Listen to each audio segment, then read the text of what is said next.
The chamber is open and full of whispers.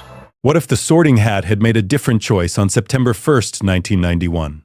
What if, instead of shouting Gryffindor for Hermione Granger, the ancient hat had paused longer, considered deeper, and recognized something the 11-year-old girl herself didn't yet understand? What if it had seen not just her brilliant mind and thirst for knowledge, but also her fierce ambition, her willingness to bend rules when necessary, her cunning approach to achieving her goals? What if the hat had sorted Hermione Granger into Slytherin? This seems impossible at first. Hermione, rule-following, hand-raising, Gryffindor-perfect Hermione, in the house of cunning and ambition? The house that produced Voldemort and most of his Death Eaters? The house known for pure-blood supremacy and disdain for Muggle-borns?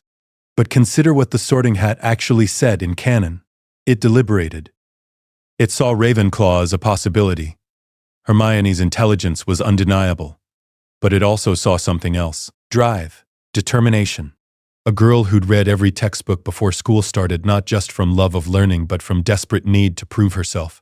A Muggle-born witch entering a world that might reject her, arming herself with knowledge as both shield and weapon.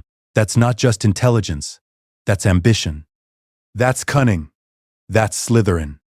Today we're exploring the timeline where the Sorting Hat made that choice, where Hermione Granger walked to the Slytherin table instead of Gryffindor, where the brightest witch of her age spent 7 years learning to navigate a house that didn't want her, proving herself to people who thought her blood made her inferior, and fundamentally changing both Slytherin House and the course of the war against Voldemort. This isn't a story about Hermione becoming dark or evil. Slytherin doesn't equal evil. That's precisely the prejudice this timeline challenges. But it is a story about Hermione becoming harder, sharper, more politically aware, about learning to survive in a hostile environment by being smarter than everyone who underestimates her, about proving that blood status means nothing compared to magical ability and sheer determination. Hermione in Slytherin changes everything. She doesn't become best friends with Harry and Ron on the train. They're in different houses from day one. She doesn't help them with homework in the Gryffindor common room. She doesn't join them on midnight adventures or fight a troll to save them. Instead, she fights different battles. She faces prejudice from her own housemates who call her mudblood and question her right to exist in their sacred house. She learns to play political games with pure-blood children who've been trained in manipulation since birth. She discovers that Slytherin values are about far more than blood purity. They're about ambition, resourcefulness, and the cunning use of any means to achieve your ends. We'll explore how Hermione's presence in Slytherin fundamentally changes the house dynamics, how she forces her housemates to confront their prejudices by being undeniably better than them at magic, how she forms unlikely alliances with students who respect power and ability more than blood, how she becomes a different kind of heroine, not the loyal Gryffindor sidekick, but a Slytherin operator who plays the long game. We'll watch how this changes Harry and Ron's stories. Without Hermione as their friend, they struggle academically and make different choices. They don't have her strategic thinking or extensive research skills. They face challenges differently, often more recklessly, sometimes with worse consequences. We'll examine how Hermione's Slytherin education shapes her approach to fighting Voldemort. She learns to think like Death Eaters, to understand their tactics and psychology. She becomes invaluable to the Order of the Phoenix, precisely because she can predict how dark wizards will act. She fights the war not with Gryffindor courage, but with Slytherin cunning, and we'll explore the moral complexity this creates. Hermione in Slytherin has to make harder choices, has to decide when to compromise her principles to survive, has to navigate the line between using dark magic for good purposes and becoming what she fights against, has to prove constantly that a Muggle-born can be Slytherin without being a blood traitor to her own identity. This timeline isn't easier for Hermione, it's brutally harder. She faces hostility from her own house and suspicion from others who can't understand why a Muggle-born would be sorted into Slytherin. She's isolated in ways canon Hermione never was. She doesn't have the easy friendship and acceptance that Gryffindor offered. But she also becomes more formidable, more dangerous, more capable of the kind of strategic thinking that wins wars rather than just battles. She proves that Slytherin House can produce heroes and that ambition applied to righteous goals can change the world. So let's explore what happens when the brightest witch of her age is sorted into the House of the Cunning. When Hermione Granger becomes a Slytherin. When blood prejudice meets intellectual superiority and loses the sorting. September 1st, 1991. The Hogwarts Express had barely left King's Cross when Hermione Granger made her first mistake. She'd entered a compartment where a red-haired boy was attempting to turn his rat yellow with what was obviously not a real spell. Instead of being diplomatic, instead of introducing herself politely, she'd lectured. "That's not a real spell, is it? It's not very good. I've tried a few simple ones myself and they've all worked for me. I've learned all our course books by heart, of course. I just hope it will be enough." The boy, Ron Weasley, she'd learn later, had stared at her with something between annoyance and disbelief. The dark-haired boy beside him, the one with the distinctive lightning bolt scar that marked him as Harry Potter, had looked uncomfortable. "Are you really Harry Potter?" she'd continued, unable to help herself. "The boy who lived, right there in her compartment. I'm Hermione Granger, by the way. You two better change into your robes. I expect we'll be arriving soon." She'd left feeling pleased with herself. She'd met Harry Potter. She'd been helpful. Surely they'd remember her. She didn't realize she'd just demonstrated exactly the traits that would lead to her sorting.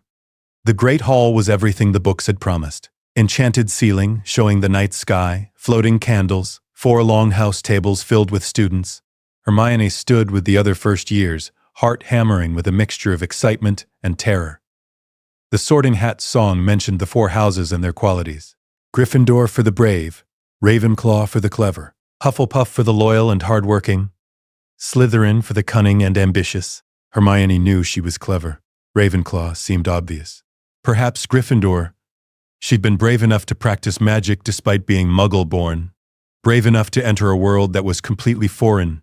Names were called. Abbott, Hannah, became a Hufflepuff. Boot, Terry, went to Ravenclaw. Granger, Hermione. She walked to the stool on legs that trembled slightly. The entire school was watching. She was Muggle-born, she reminded herself. She had to prove she belonged here, had to show them that blood didn't matter, that magic was what counted. The hat settled over her eyes. "Well, well, well," a voice said in her mind. "What have we here?" "Oh, yes, I see. Muggle-born. But don't let that fool anyone. You've prepared for this, haven't you? Read every book, memorized every spell. Not just for learning, oh no. You need to prove yourself, need to show them you're better than they think." "I want to learn," Hermione thought desperately. "I love magic. I love learning." Yes, yes, Barry Ravenclaw. That brilliant mind would flourish there. "But there's more to you than just intelligence, isn't there? I see ambition. Not for power, perhaps, but for recognition. For respect. You want to be the best, not just good. You want them to acknowledge that you belong here. That's just wanting to succeed," Hermione argued. "No. That's ambition. And I see how your mind works, clever girl. You've already identified which students will be influential, which professors to impress. You're planning your path through Hogwarts like a chess match. That's not Ravenclaw's love of learning for its own sake. That's Slytherin cunning. Not Slytherin," Hermione thought, suddenly frightened. "They hate Muggle-borns. They produced Voldemort. I can't. Slytherin doesn't produce dark wizards, child. It produces ambitious ones. What they do with that ambition is their choice. You could be extraordinary in Slytherin. Force them to confront their prejudices. Prove that blood means nothing compared to ability. They'll hate me. They'll underestimate you. And you'll use that. You're already thinking about it, aren't you? How you could turn their prejudice into advantage. How you could prove yourself in ways that would be impossible in any other house. That's Slytherin thinking." Hermione's mind raced. The hat was right. She was already strategizing. If she went to Slytherin, she'd face hostility. But she'd also force them to acknowledge her abilities. Every time she beat them in class, every time she performed magic they couldn't match, she'd be proving that blood purity was a lie. And didn't the wizarding world need that proof? Didn't Slytherin House need someone to challenge their prejudices from within? "You're sure about this?" Hermione asked. "I'm never wrong," the hat said, almost smugly. "You're ambitious, clever, and cunning enough to survive. You'll be remarkable." Slytherin, the word echoed through the Great Hall. Silence fell like a physical weight. Hermione opened her eyes to see shocked faces at every table. At the staff table, Professor McGonagall looked surprised. Dumbledore was watching her with keen interest. At the Slytherin table, not a single person was clapping. She walked toward them, chin held high despite her hammering heart. This was it. No turning back now. A blond boy with a pointed face and cold gray eyes was staring at her with undisguised disgust. Draco Malfoy. She recognized him from the train. Several other students were whispering to each other, shooting her hostile looks. She sat down at the end of the table, as far from everyone else as possible. A girl with dark hair pulled back severely was sitting nearest to her, looking at Hermione like she'd just sat down in something disgusting. Mudblood, the girl said quietly, making sure only Hermione could hear. In Slytherin, this is an outrage. Hermione had read about that word in her research, a slur for Muggle-borns, implying dirty blood. She'd known she might face this, but hearing it directed at her still made her chest tight. My name is Hermione Granger, she said clearly, refusing to show how the word hurt. And the Sorting Hat put me here, so I belong here just as much as you do. The hat made a mistake, the girl said. The Sorting Hat doesn't make mistakes, Hermione replied, remembering reading that in Hogwarts, a history. It's never been wrong in over 1,000 years. The girl looked like she wanted to argue, but couldn't counter the logic. She turned away dismissively. More names were called. Longbottom Neville became a Gryffindor after the longest sorting Hermione had seen. Malfoy Draco was sorted into Slytherin before the hat even touched his head. He swaggered to the table, looking supremely pleased with himself. Potter Harry? The whispers exploded. Harry Potter, the boy who lived, was being sorted. Hermione watched as the hat deliberated for nearly 4 minutes before finally shouting, Gryffindor! The Gryffindor table erupted in cheers. Harry walked to them looking relieved. He caught Hermione's eye for just a second as he passed, and she saw recognition, the girl from the train, and then confusion as he realized she was at the Slytherin table.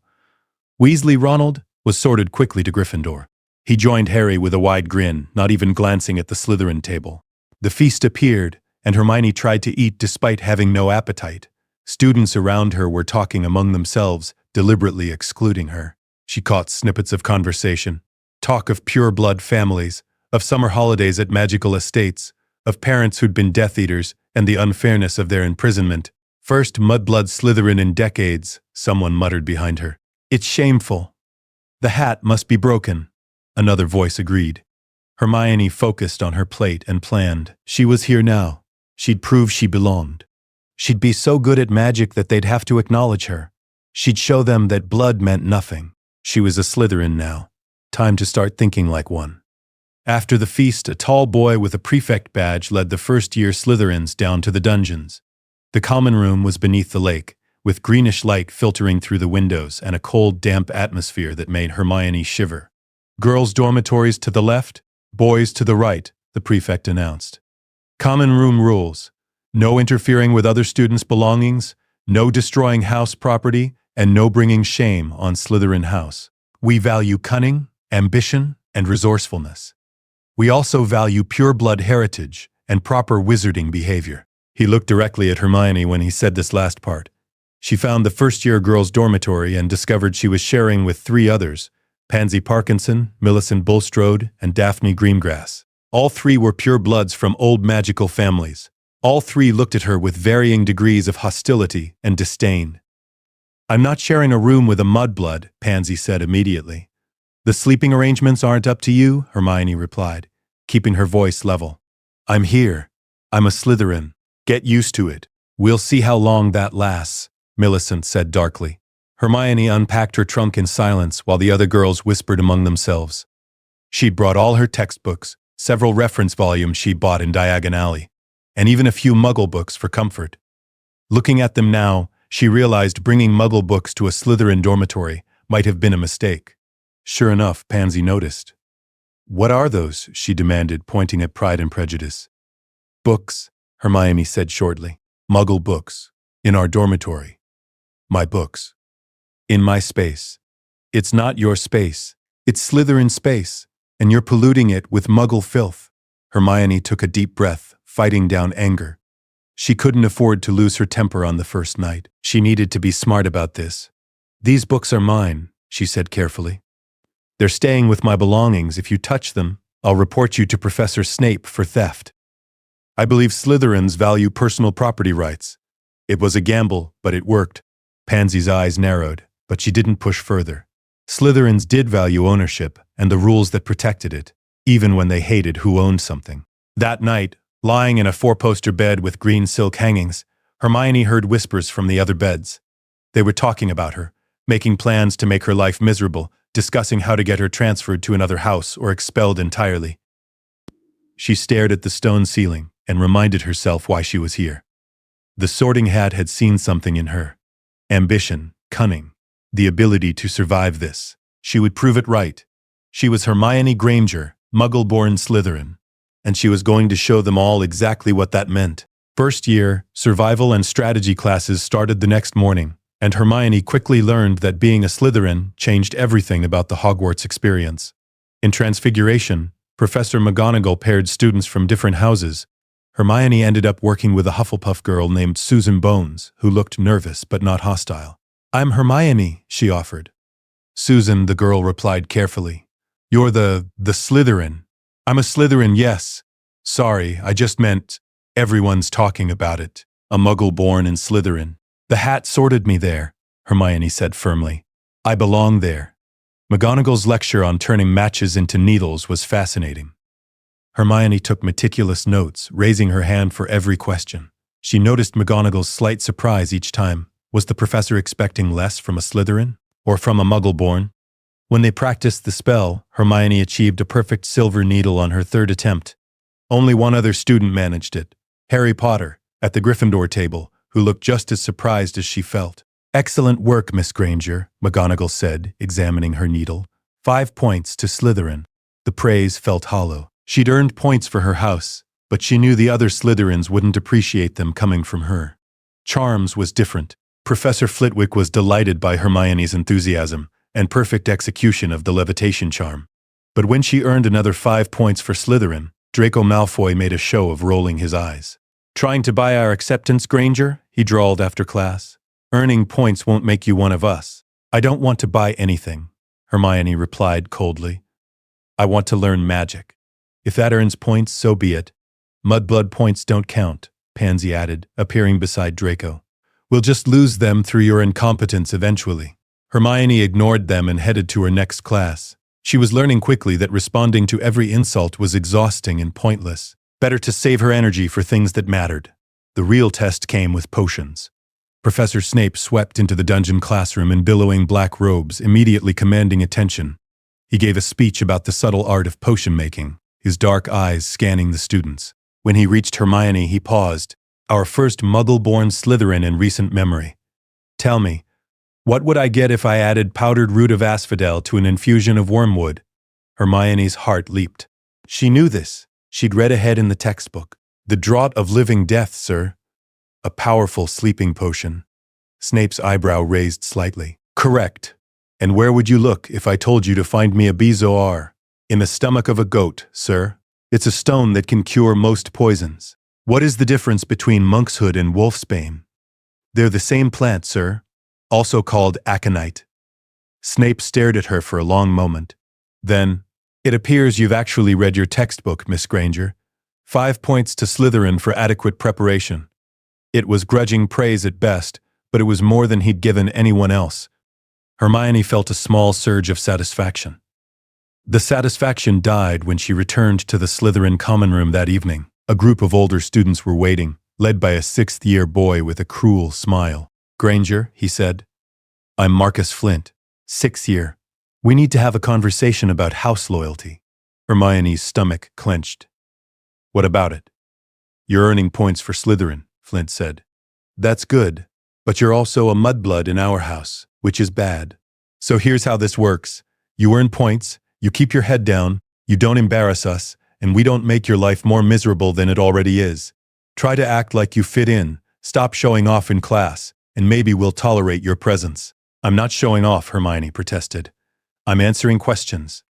Learning." "You're making purebloods look bad by being better at magic than them," another older student said. "That's a problem." "Then maybe purebloods should study harder," Hermione shot back before she could stop herself. The common room went silent. Flint's expression darkened. "Careful, mudblood. You're in our house. That means you follow our rules." "The only rules I follow are Hogwarts rules and Professor Snape's rules," Hermione said, forcing her voice to stay steady. "Neither of those say I can't answer questions in class." "You really want to make enemies on your first day?" Flint asked softly. I don't want enemies at all. I want to learn magic and earn my place here. If that makes me enemies, that's your problem, not mine." It was bold. Probably too bold. But Hermione had learned from her reading that Slytherins respected strength, not weakness. Backing down now would mark her as an easy target. Flint studied her for a moment.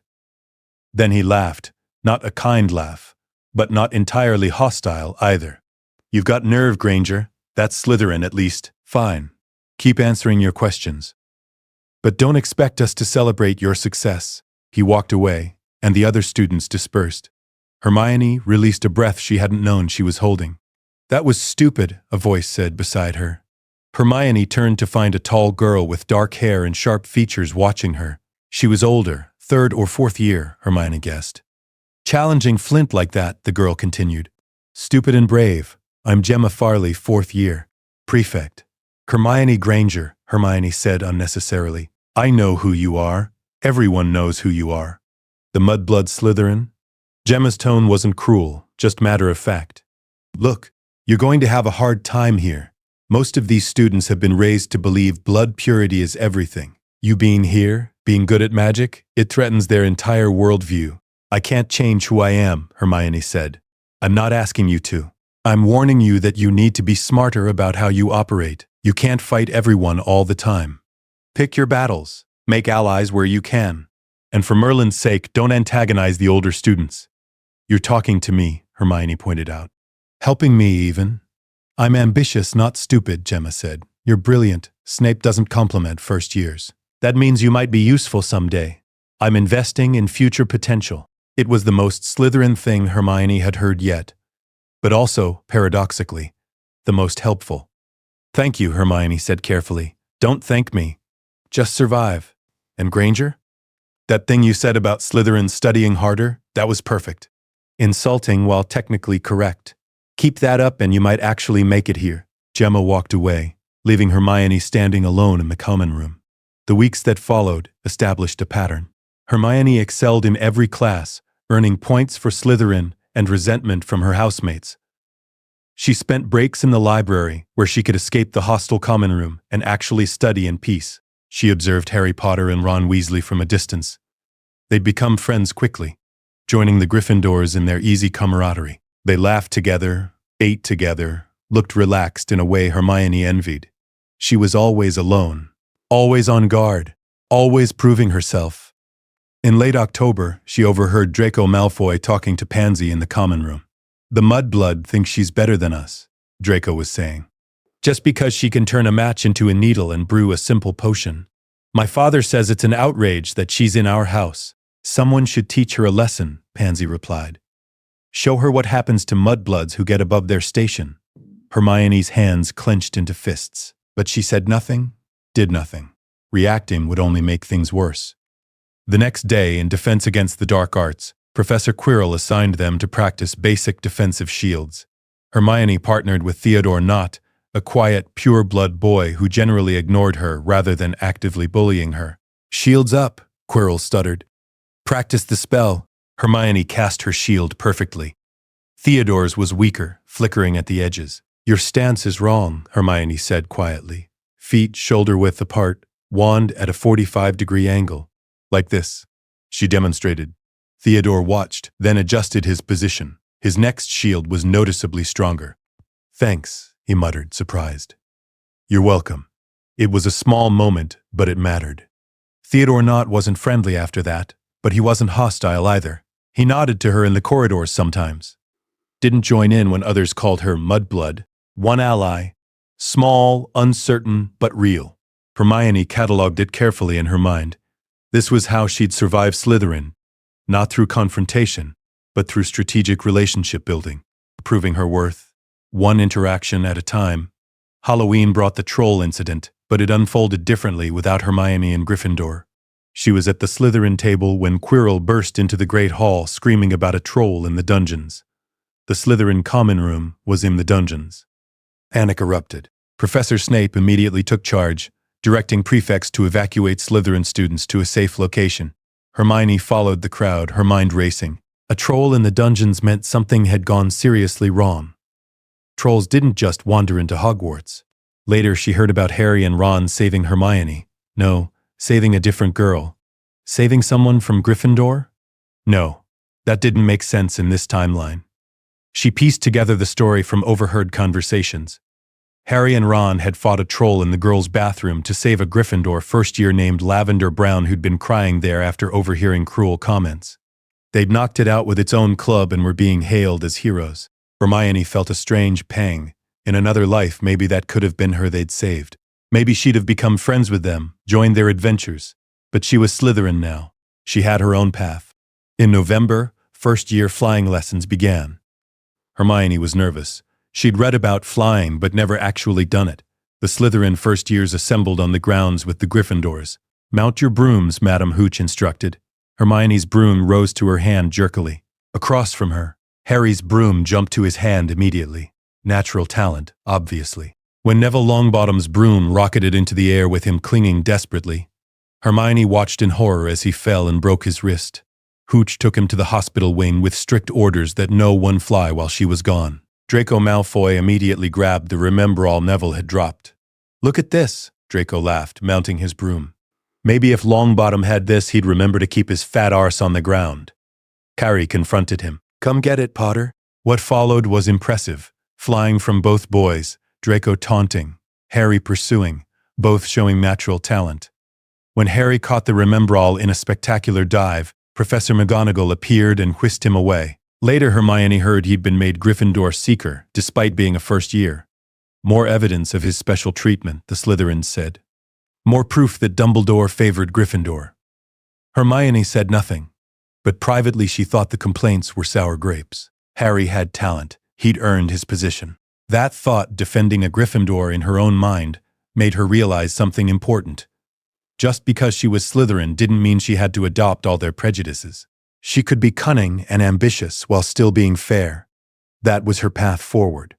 Not trying to fit Slytherin's mold, but creating her own version of what a Slytherin could be. December brought Christmas. Most students went home for the holidays. Hermione stayed at Hogwarts. The idea of explaining Slytherin House to her Muggle parents seemed impossible. Christmas morning brought a surprise. Presents. Her parents had sent a package of books and sweets. But there was also an unmarked package containing a beautiful new quill set and a note. For a fellow student who values academic excellence. Keep proving them wrong. No signature. But Hermione suspected Gemma Farley, the fourth-year prefect who'd given her survival advice. She spent Christmas reading in the library, peaceful in a way she hadn't been since arriving at Hogwarts. The castle was nearly empty. No one was there to call her mudblood or question her right to exist. On Boxing Day, she encountered Harry Potter in the library. He was researching something, surrounded by books. "Hello," Hermione said, surprising herself. Harry looked up, startled. "Oh, hi. From the train?" "Yes. And you're Harry Potter?" "Yeah." He looked uncomfortable with the fame, she noticed. "What are you researching?" Harry hesitated. Then, Nicholas Flamel. Heard the name somewhere. Trying to figure out who he is. Hermione's mind immediately began cataloging possibilities. Nicholas Flamel. She'd seen that name somewhere in her reading. "The alchemist," she said suddenly. "Created the Philosopher's Stone. Granted immortality through the elixir of life." Harry's eyes widened. "That's it. Thank you. Why are you researching him?" Harry glanced around, then lowered his voice. "Can I trust you?" It was a strange question. They barely knew each other. They were in different houses. Houses that were traditionally rivals. But Hermione saw an opportunity. An alliance with Harry Potter could be valuable. And more than that, she was curious. "Yes," she said simply. Harry explained about the three-headed dog guarding something on the third floor, about Snape's suspicious behavior, about believing something was being hidden at Hogwarts that Flamel had created. "You think the Philosopher's Stone is here," Hermione said, "and someone's trying to steal it." "Maybe. I don't know. But something's going on." Hermione's strategic mind whirred. This was dangerous, but also important. And if Harry was right, helping protect the stone could prove her loyalty to the school despite being Slytherin. "I'll help you research," she offered, discreetly. "Why?" Harry asked suspiciously. "You're Slytherin?" "I'm Slytherin," Hermione agreed. "But I'm also someone who cares about stopping dark wizards." "Slytherin doesn't mean evil, Harry. It means ambitious." My ambition is proving that blood status doesn't matter. Helping stop a thief serves that goal. Harry studied her for a moment. Then he smiled slightly. Okay. Thanks, Hermione. It was the first real smile anyone had directed at her since her sorting. Hermione returned to the Slytherin common room that night feeling something she hadn't felt in months. Hopeful.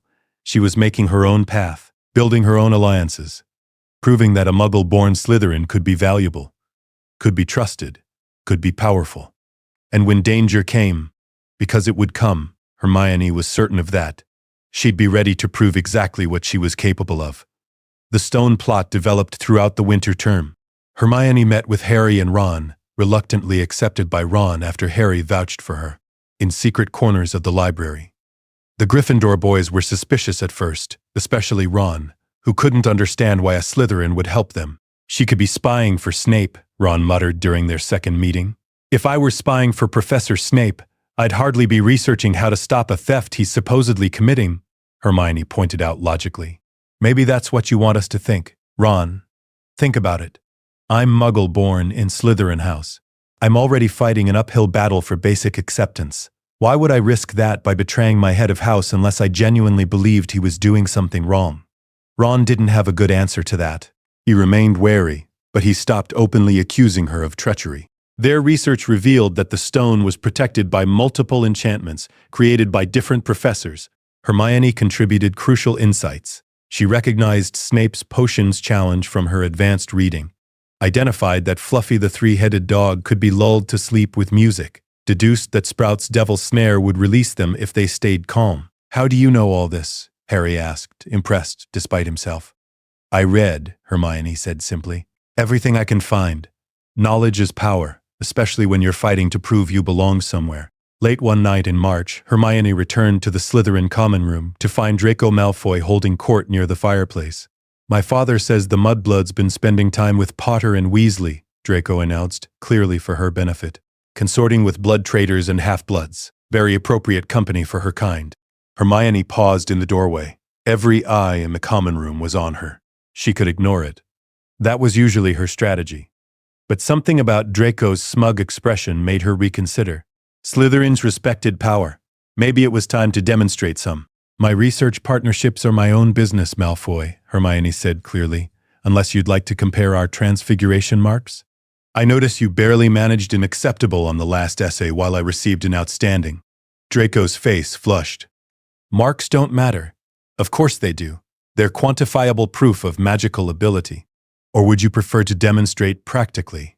I'm happy to duel if you think your pure blood makes your magic stronger than mine.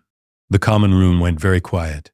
Challenging another student to a duel was serious business. Draco looked uncertain. He was a decent student, but not exceptional, and Hermione's grades were the highest in their year. If they dueled and he lost to a Muggle-born, I don't duel with mudbloods, Draco said finally, trying to sound superior. It would be beneath me. How convenient, Hermione replied. Hiding behind your blood status when your actual magical ability is in question. Very brave, Draco. Very Slytherin.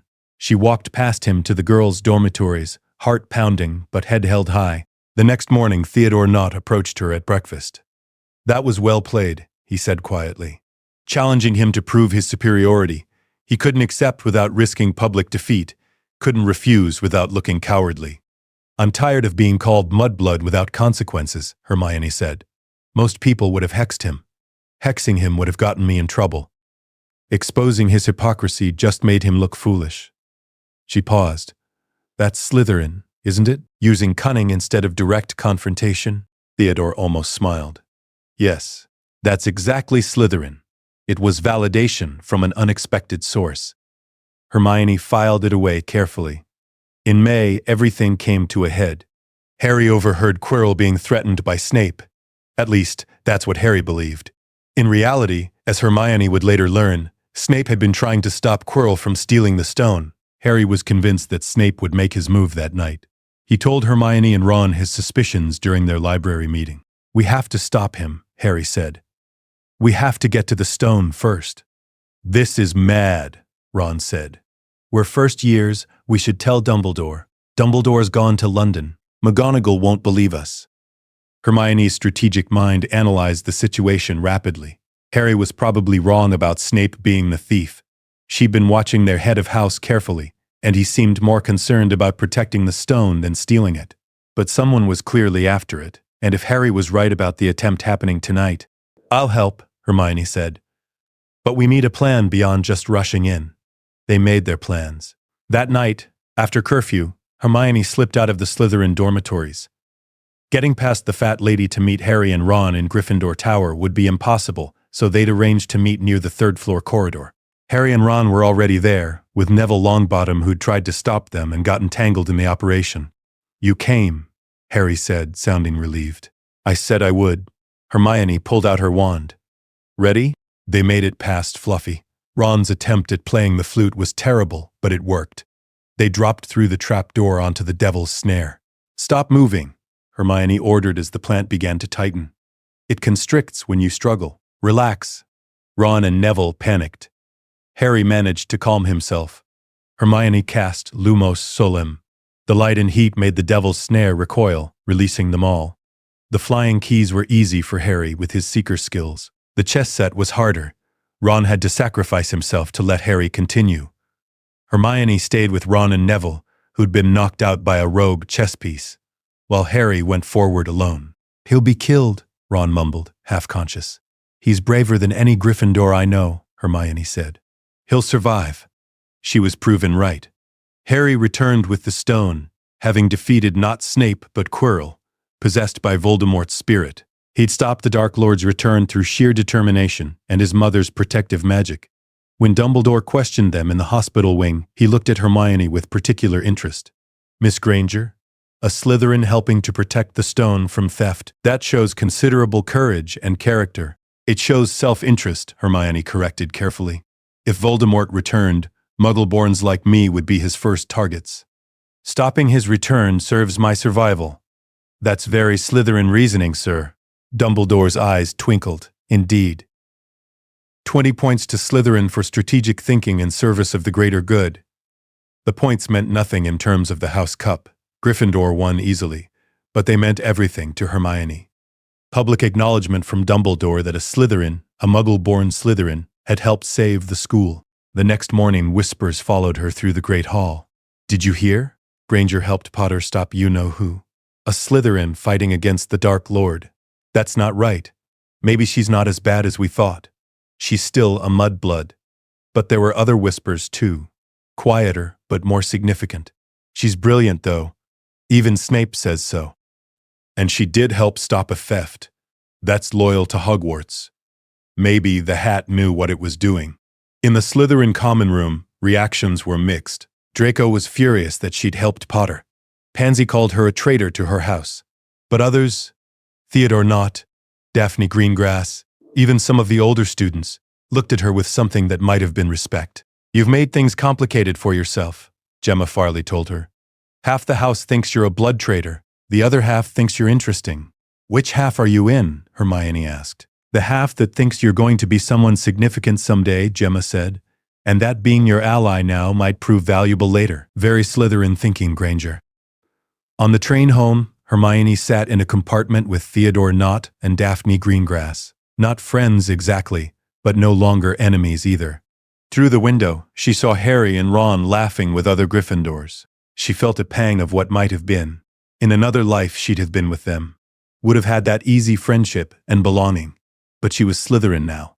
Her path was harder, lonelier, more complicated. But also, she was beginning to realize, more nuanced. She was learning things about power and politics and strategy that Gryffindor would never have taught her. "Same compartment next year?"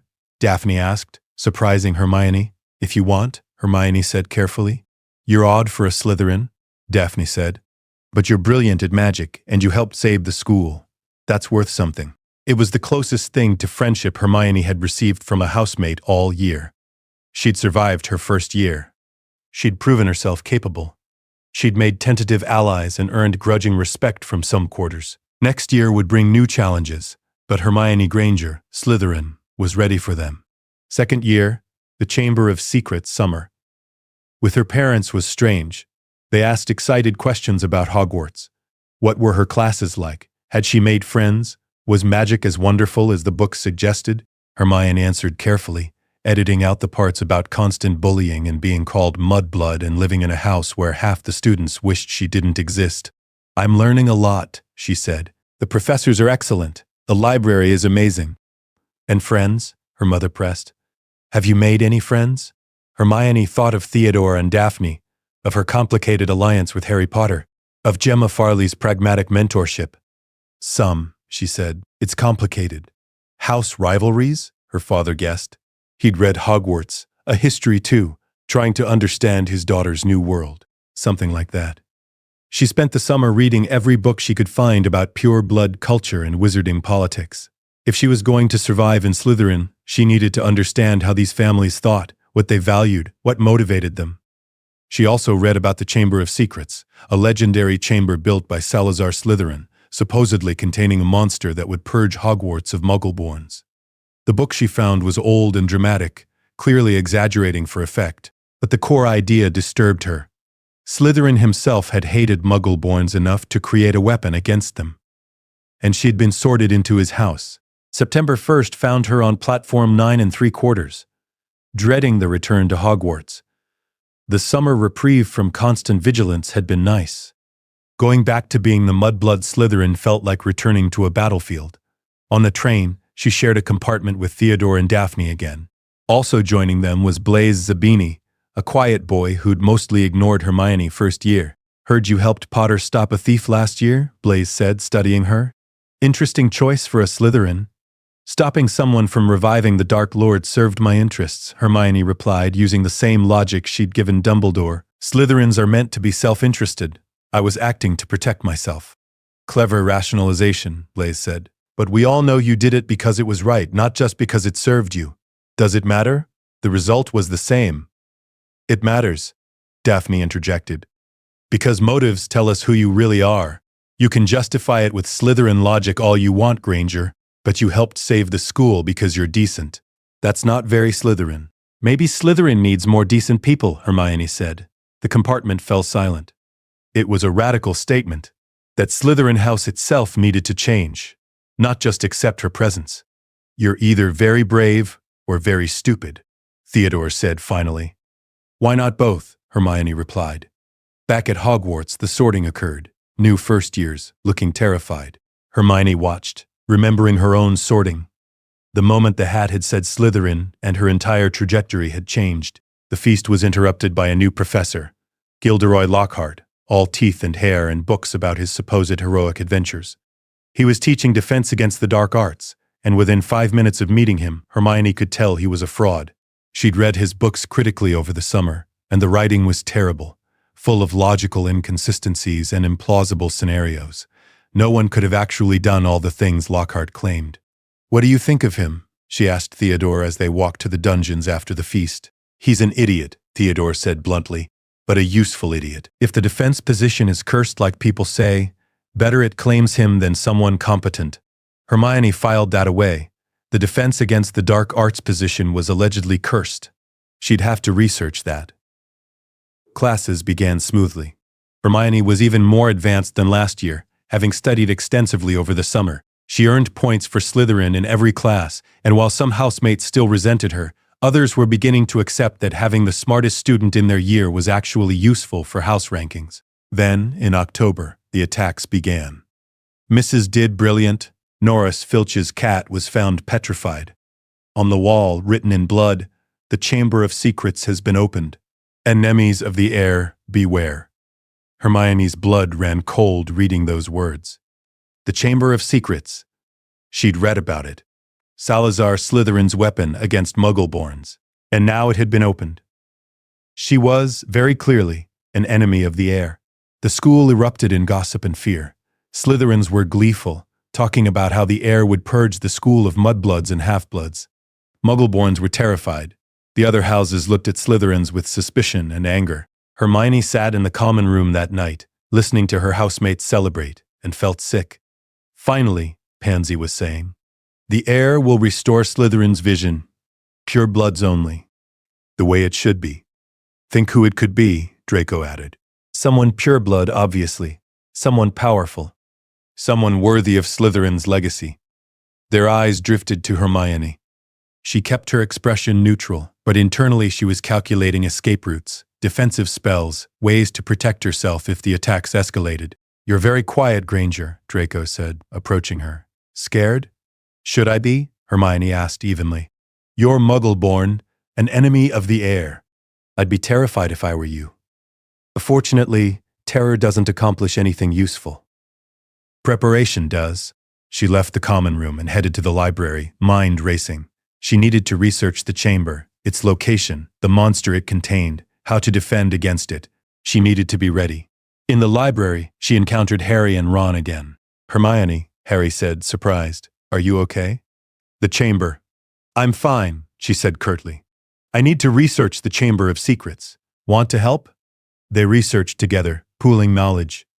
Hermione found references to a monster that could kill with a look, to Salazar Slytherin's heir being the only one who could open the chamber, to Parseltongue being required.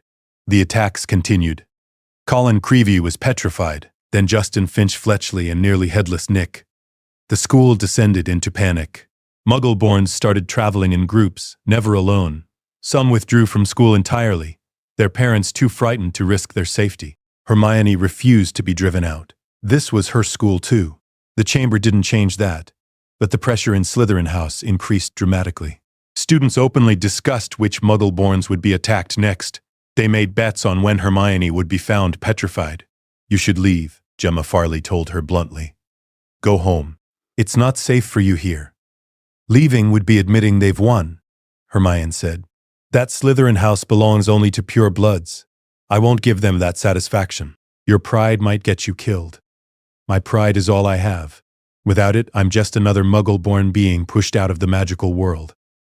With it, I'm Hermione Granger, Slytherin, who refuses to be intimidated."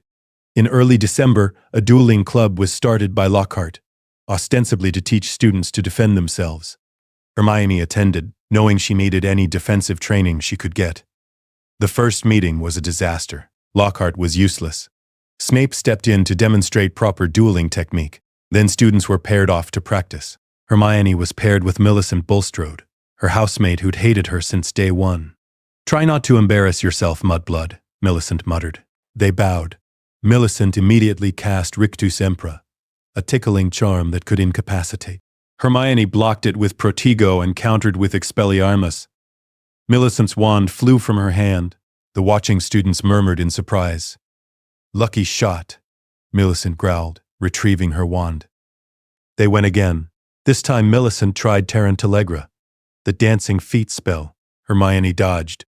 "Cast Petrificus Totalis." Millicent's body went rigid and she toppled over. Snape reversed the spell, looking at Hermione with an unreadable expression. "Well done, Miss Granger. 10 points to Slytherin for excellent defensive reflexes." It should have been a victory. Instead, it made things worse.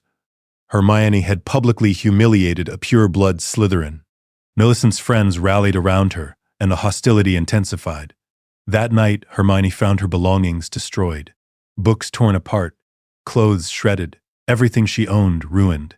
A note on her bed read, "MUD bloods aren't welcome." She stood in the wreckage of her possessions and felt something cold settle in her chest.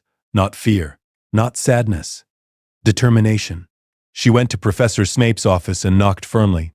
"Enter," came his cold voice. Hermione stepped in. Snape looked up from his desk, expression impassive. "Miss Granger, it's past curfew." "Someone destroyed my belongings, sir." "All of them. There was a note calling me a mudblood and telling me I'm not welcome." Snape's expression didn't change, but something flickered in his dark eyes. "Do you know who did it?" "No, sir. But it was someone in Slytherin House. Someone with access to my dormitory." "I see." Snape stood. "Come with me." He led her back to the Slytherin dormitories and into the girls' section. An unprecedented move. The damage was obvious. Other girls were pretending to sleep, but Hermione could feel them watching. Snape surveyed the destruction silently. Then he turned to address the room. "The student responsible for this has 1 hour to confess and accept appropriate punishment. If no one confesses, every girl in this dormitory loses 50 points and serves detention for a month." Gasps erupted. 50 points was devastating. "That's not fair," Pansy protested. "We didn't all do it." Then the guilty party should confess, Snape said coldly. Otherwise, I assume you're all complicit through silence. You have 1 hour. He left, taking Hermione with him. In his office, he repaired her belongings with expert spellwork. Books mended, clothes restored, everything as it had been. Thank you, sir, Hermione said quietly. I am head of Slytherin House, Snape said. That means I'm responsible for all my students, regardless of blood status. What happened to you is unacceptable. Will anyone actually confess? Probably not. They'll all lose points and serve detention, and they'll blame you for it. Then why did you threaten them? Snape looked at her directly for the first time.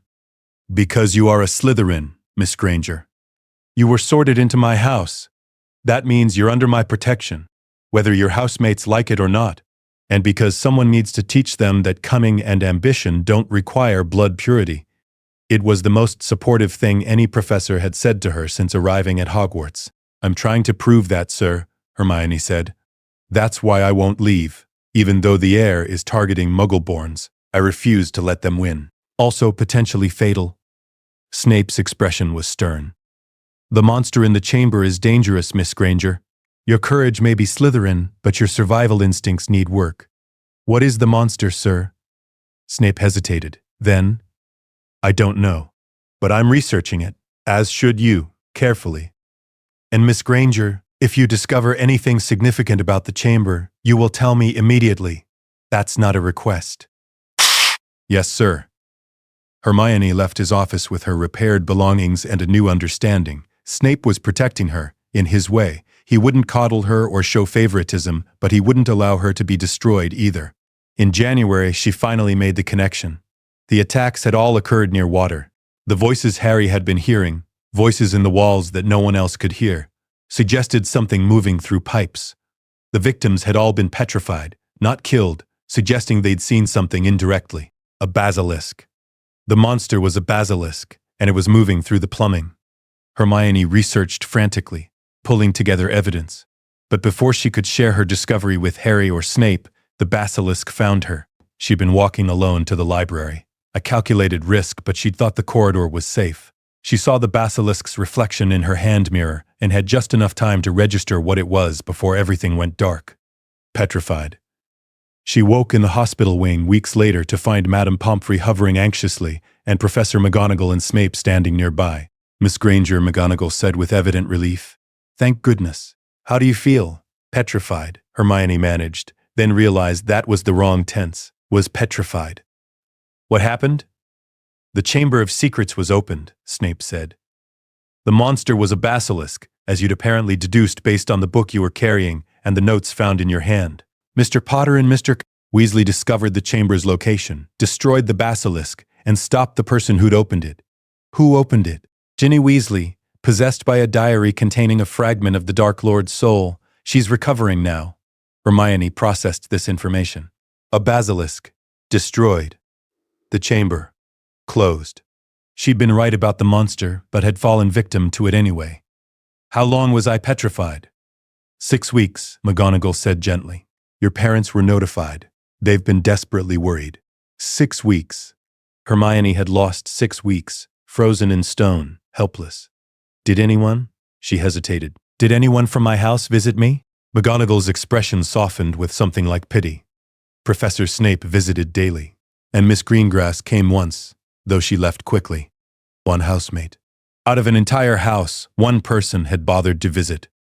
Hermione felt that cold determination settle in her chest again. This was what she was fighting against, a house so poisoned by blood purity that they couldn't even show compassion for their own housemate who'd been attacked. She would change that. Somehow, she would prove that Slytherin could be better. When she returned to classes, reactions were mixed. Some students looked relieved she'd survived. Others looked disappointed. Draco made a pointed comment about mudbloods being harder to kill than expected. But Daphne Greengrass approached her that evening in the common room. You figured it out, Daphne said quietly. The basilisk. You wrote it all down in that book they found with you. I did, Hermione confirmed. You could have kept that information to yourself, used it to escape while others were attacked. But you were going to share it, weren't you? That's why you were heading to the library. Information is meant to be used, not hoarded.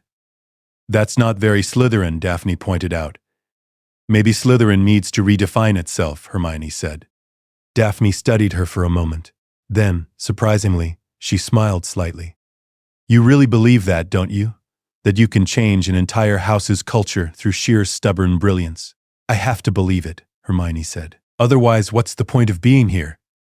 Second year ended with Gryffindor winning the House Cup again, largely due to Harry and Ron's heroics in the chamber. Hermione had contributed points through her academics, but it wasn't enough to overcome Gryffindor's adventure-earned points. On the train home, she sat with Theodore, Daphne, and Blaise, a small group of Slytherins who'd moved from hostility to cautious alliance over the year. Next year will be different, Blaise predicted. Word is Sirius Black escaped from Azkaban. Black was a Gryffindor, fought against the Dark Lord. His escape means something's changing. What do you mean? Hermione asked. I mean the old alliances are shifting, Blaise said. Pure-blood families are reassessing their positions. Some are doubling down on blood purity. Others are wondering if it's worth it. Your presence here, Granger, proves that blood status and magical ability aren't correlated. That threatens their entire worldview. Good, Hermione said firmly. It should. Theodore actually smiled at that. 2 years ago, if someone had told me I'd be sharing a compartment with a Muggle-born Slytherin and considering her an ally, I'd have called them mad. And now? Hermione asked. Now I think the Sorting Hat knew exactly what it was doing, Theodore said. You're more Slytherin than half our house. You just apply it to different goals than they expect. It was perhaps the greatest compliment Hermione had received at Hogwarts.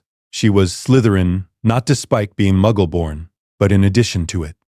Her cunning, ambition, and strategic thinking were being recognized and valued. She'd survived 2 years. She'd faced a basilisk and won, not through direct confrontation, but through research and deduction. She'd earned grudging respect from some quarters and continued hostility from others. Third year would bring new challenges. Sirius Black, Dementors, the revelation of secrets she couldn't yet imagine. But Hermione Granger, Slytherin, was ready. She'd proven she could survive. Now it was time to prove she could thrive. Third year, Dementors, Time Turners, and Sirius Black Summer brought letters from Hogwarts. Not just her standard book list, but something else. A personal letter from Professor McGonagall requesting permission from Hermione's parents to allow her to use a time turner for the upcoming school year. Hermione read the letter twice, not quite believing it. A time turner, a device that could turn back time itself, allowing her to attend multiple classes simultaneously. It was extraordinarily advanced magic, heavily regulated by the Ministry, and normally reserved for exceptional circumstances. The letter explained, Hermione's academic performance had been so outstanding that the professors agreed she should be permitted to take every elective offered. Ancient runes, arithmancy, care of magical creatures, divination, and Muggle studies. But the schedule conflicts made this physically impossible without time manipulation, hence the time turner. Hermione's parents were hesitant. This seems dangerous, sweetheart, her mother said. Turning back time? What if something goes wrong? It's ministry-regulated magic, Hermione explained, completely safe when used properly. And Mum, this is a chance to learn everything. Every subject Hogwarts offers. How can I turn that down? Her father studied the letter carefully. It says here the device is being loaned specifically because of your exceptional academic achievement and demonstrated responsibility. They trust you with this, Hermione. That's remarkable. So I can do it? Her parents exchanged glances. Then her mother signed the permission form. Just promise us you'll be careful, she said. Don't overwork yourself. Hermione promised, already mentally planning her schedule. September 1st arrived with news that dominated the platform. Sirius Black had escaped from Azkaban. Posters with his gaunt, mad face were plastered everywhere, warning that he was dangerous and potentially heading toward Hogwarts. They say he's after Potter, Blaise said as they boarded the train. Wants to finish what the Dark Lord started. Black was a Gryffindor, Daphne pointed out. Fought against Voldemort for years. Why would he serve him now? Maybe he went mad in Azkaban, Theodore suggested. 12 years with Dementors would break anyone. Hermione listened but said nothing. She'd been researching Sirius Black over the summer. The trial transcripts were mysteriously absent from public records, which was suspicious. Black had supposedly killed 13 people with one curse, but the magic required for that seemed impossible. Something about the official story didn't add up. The train journey was interrupted by Dementors searching for Black. When they entered the compartment, Hermione felt cold, unlike anything she'd experienced. All warmth and happiness drained away. leaving only despair and the distant echo of her parents' voices telling her magic wasn't real. She'd imagined it. She didn't belong in the magical world. A Patronus drove the Dementors away. A silvery wolf, cast by Professor Lupin, the new defense against the dark arts teacher. "Everyone all right?" Lupin asked, handing out chocolate. Hermione accepted a piece, hands shaking. The other Slytherins were similarly shaken. Even Draco Malfoy looked pale and frightened. "What were those things?" a first-year asked. "Dementors," Lupin said. "Azkaban guards, searching the train for Sirius Black? They won't hurt you, but they do have an unfortunate effect on people." Hermione had read about Dementors, creatures that fed on happiness, leaving only misery in their wake. The books hadn't mentioned how utterly terrible they felt in person. At Hogwarts, Dumbledore announced that Dementors would be stationed around the school grounds for the students' protection, while Black remained at large. The news was met with mixed reactions. Safety was good, but Dementors were horrifying. That evening, Hermione received her time-turner from Professor McGonagall in a private meeting. "This is an extraordinary responsibility, Miss Granger," McGonagall said, placing the delicate golden chain around Hermione's neck. "The time-turner must never be seen by others. You must not be observed traveling back in time. And under no circumstances should you interact with your past self. The consequences of careless time travel can be catastrophic." "I understand, Professor," Hermione said seriously. "I hope you do. You're the only student in your year, possibly the only student in decades, to be entrusted with one of these. Don't make me regret advocating for you." Hermione touched the tiny hourglass pendant. "May I ask why you did advocate for me, Professor?" "Given that I'm in Slytherin and you're head of Gryffindor," McGonagall's expression softened slightly. "Because you're brilliant, Miss Granger. Because your house doesn't define your worth. And because I believe in nurturing exceptional talent wherever it appears, even if it appears somewhere I didn't expect." It was perhaps the kindest thing any professor besides Snape had said to Hermione about her sorting. Classes began, and Hermione's schedule became immediately chaotic. Using the time-turner, she attended ancient runes at 9, then turned back time to attend arithmancy at 9, then turned back again for care of magical creatures at 9. By lunch, she'd already lived through 5 hours, while only 3 had passed for everyone else. It was exhausting and exhilarating in equal measure. Defense against the dark arts with Professor Lupin was excellent. Finally, a competent teacher. He was patient, knowledgeable, and treated students fairly regardless of house. When he taught them about boggarts and Hermione's boggart transformed into Professor McGonagall telling her she'd failed all her exams, Lupin didn't mock her. He simply coached her through the ridiculous charm with understanding. "Fear of failure is common among high achievers," he said quietly after class. "But remember, Miss Granger, your worth isn't determined by your grades." "In Slytherin it is," Hermione replied honestly. "My grades are the only reason some of them tolerate me at all." Lupin looked troubled by that, but didn't contradict her. Care of magical creatures was taught by Hagrid, the gamekeeper, who was enthusiastic but dangerously unqualified. His first lesson involved hippogriffs, beautiful but temperamental creatures that required respect and proper approach. Draco Malfoy, of course, ignored the safety instructions and was attacked. The hippogriff Buckbeak slashed his arm, and Draco milked the injury for all it was worth, claiming he was dying. Hermione watched with clinical detachment as Madame Pomfrey healed the shallow wound in seconds. Draco's dramatics were transparent. He was trying to get Hagrid fired and the hippogriff executed. "That was pathetic," she said flatly when they returned to the common room. "Excuse me?"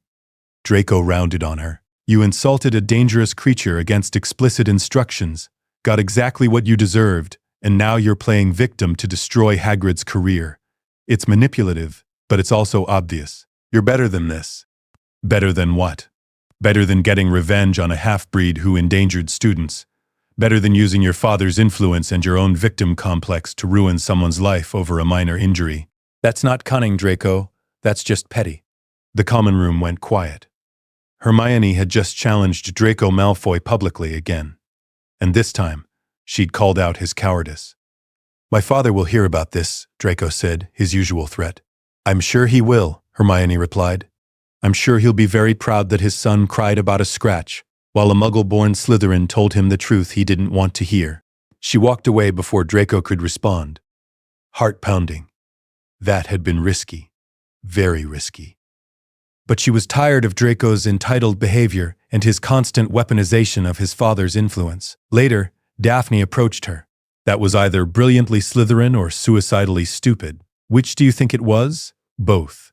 You used Draco's pride against him. He can't complain to his father without admitting a Muggle-born challenged him and he had no comeback. But you also made a powerful enemy. Draco was already my enemy. True. But now he knows you're willing to confront him publicly. That changes the dynamic.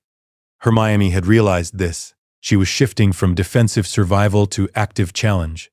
It was dangerous but necessary. She'd never earn real respect through quiet competence alone. In October, the Dementors affected Hermione more severely than most students.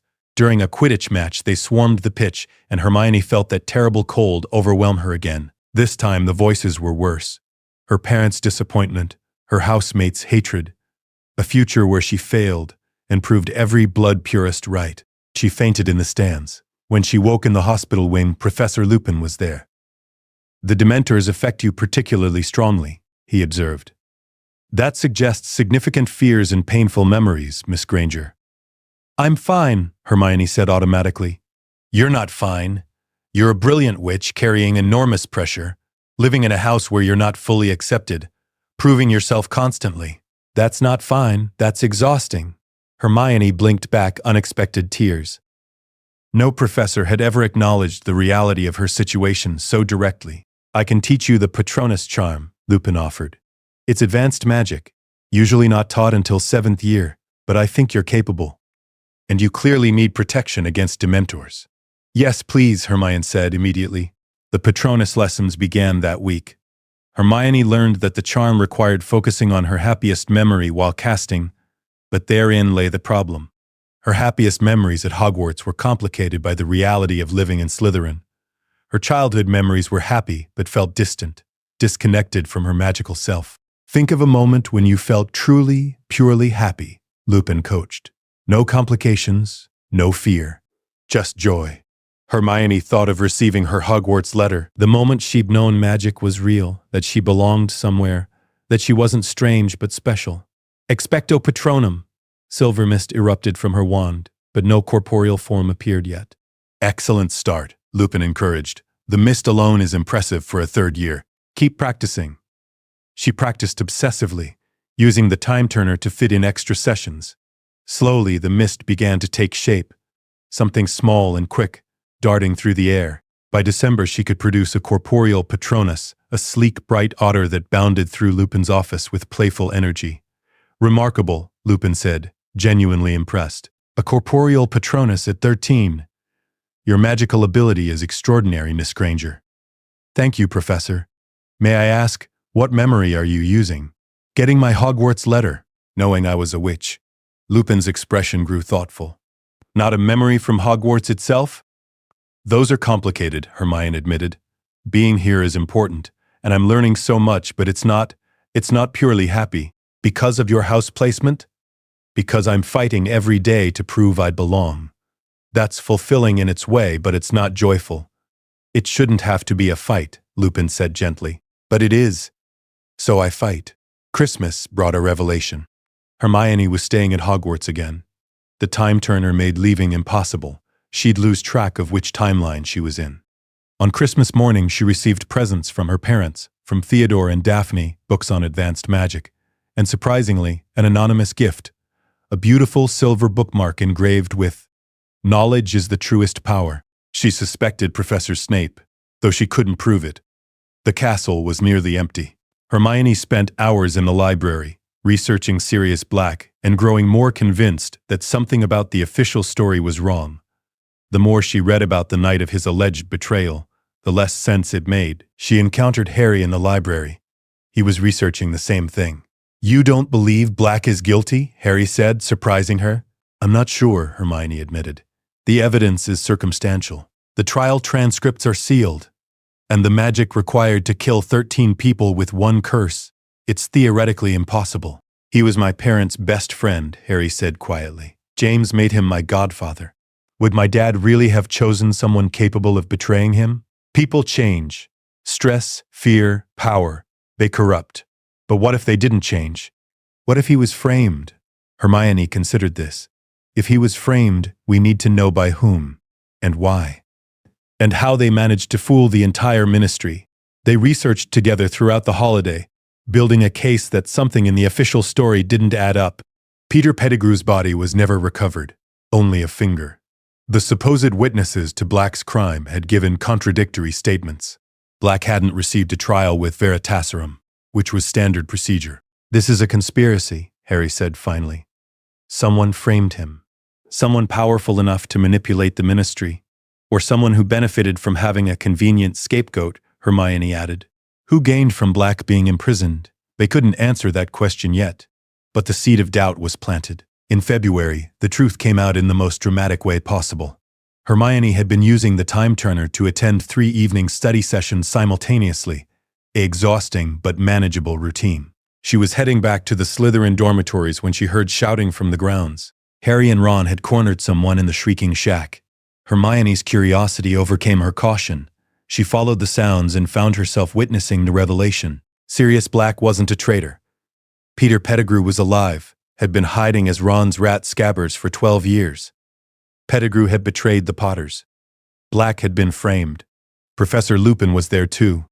A werewolf, Hermione realized with shock, and Black's old friend. Together they cornered Pettigrew, forcing him to confess. Hermione watched from the shadows, mind racing. This changed everything. If Black was innocent, he'd been wrongly imprisoned for 12 years. If Pettigrew was the real traitor, he needed to be captured and brought to justice. But then it went wrong. The full moon rose, Lupin transformed into a werewolf, Pettigrew escaped, Black fled. Still a wanted fugitive despite being innocent. Hermione made a split-second decision. She couldn't let an innocent man be captured, or a guilty one escape. She found Harry and explained about the time turner, showed him the device that had been her secret for months. Together they traveled back 3 hours and changed events. They saved Buckbeak the Hippogriff from execution. Draco's crusade had succeeded in getting the creature condemned, but now they stole it before the execution. They saved Sirius Black from the Dementor's kiss by driving the creatures away with Harry's Patronus. It was dangerous, illegal use of the time turner. McGonagall would be furious if she knew. But it was also the right thing to do, saving an innocent man and preventing a miscarriage of justice. When they returned to their proper timeline, Sirius Black had escaped on Buckbeak's back. Pettigrew was still free, but at least Black was safe. "You broke about 17 laws helping me," Harry said. 18, actually, Hermione corrected. "But who's counting?" "Thank you. For believing he was innocent. For helping me save him." "It was the logical thing to do," Hermione said. "The evidence pointed to his innocence. Acting on that evidence was just good reasoning." "It was brave," Harry corrected.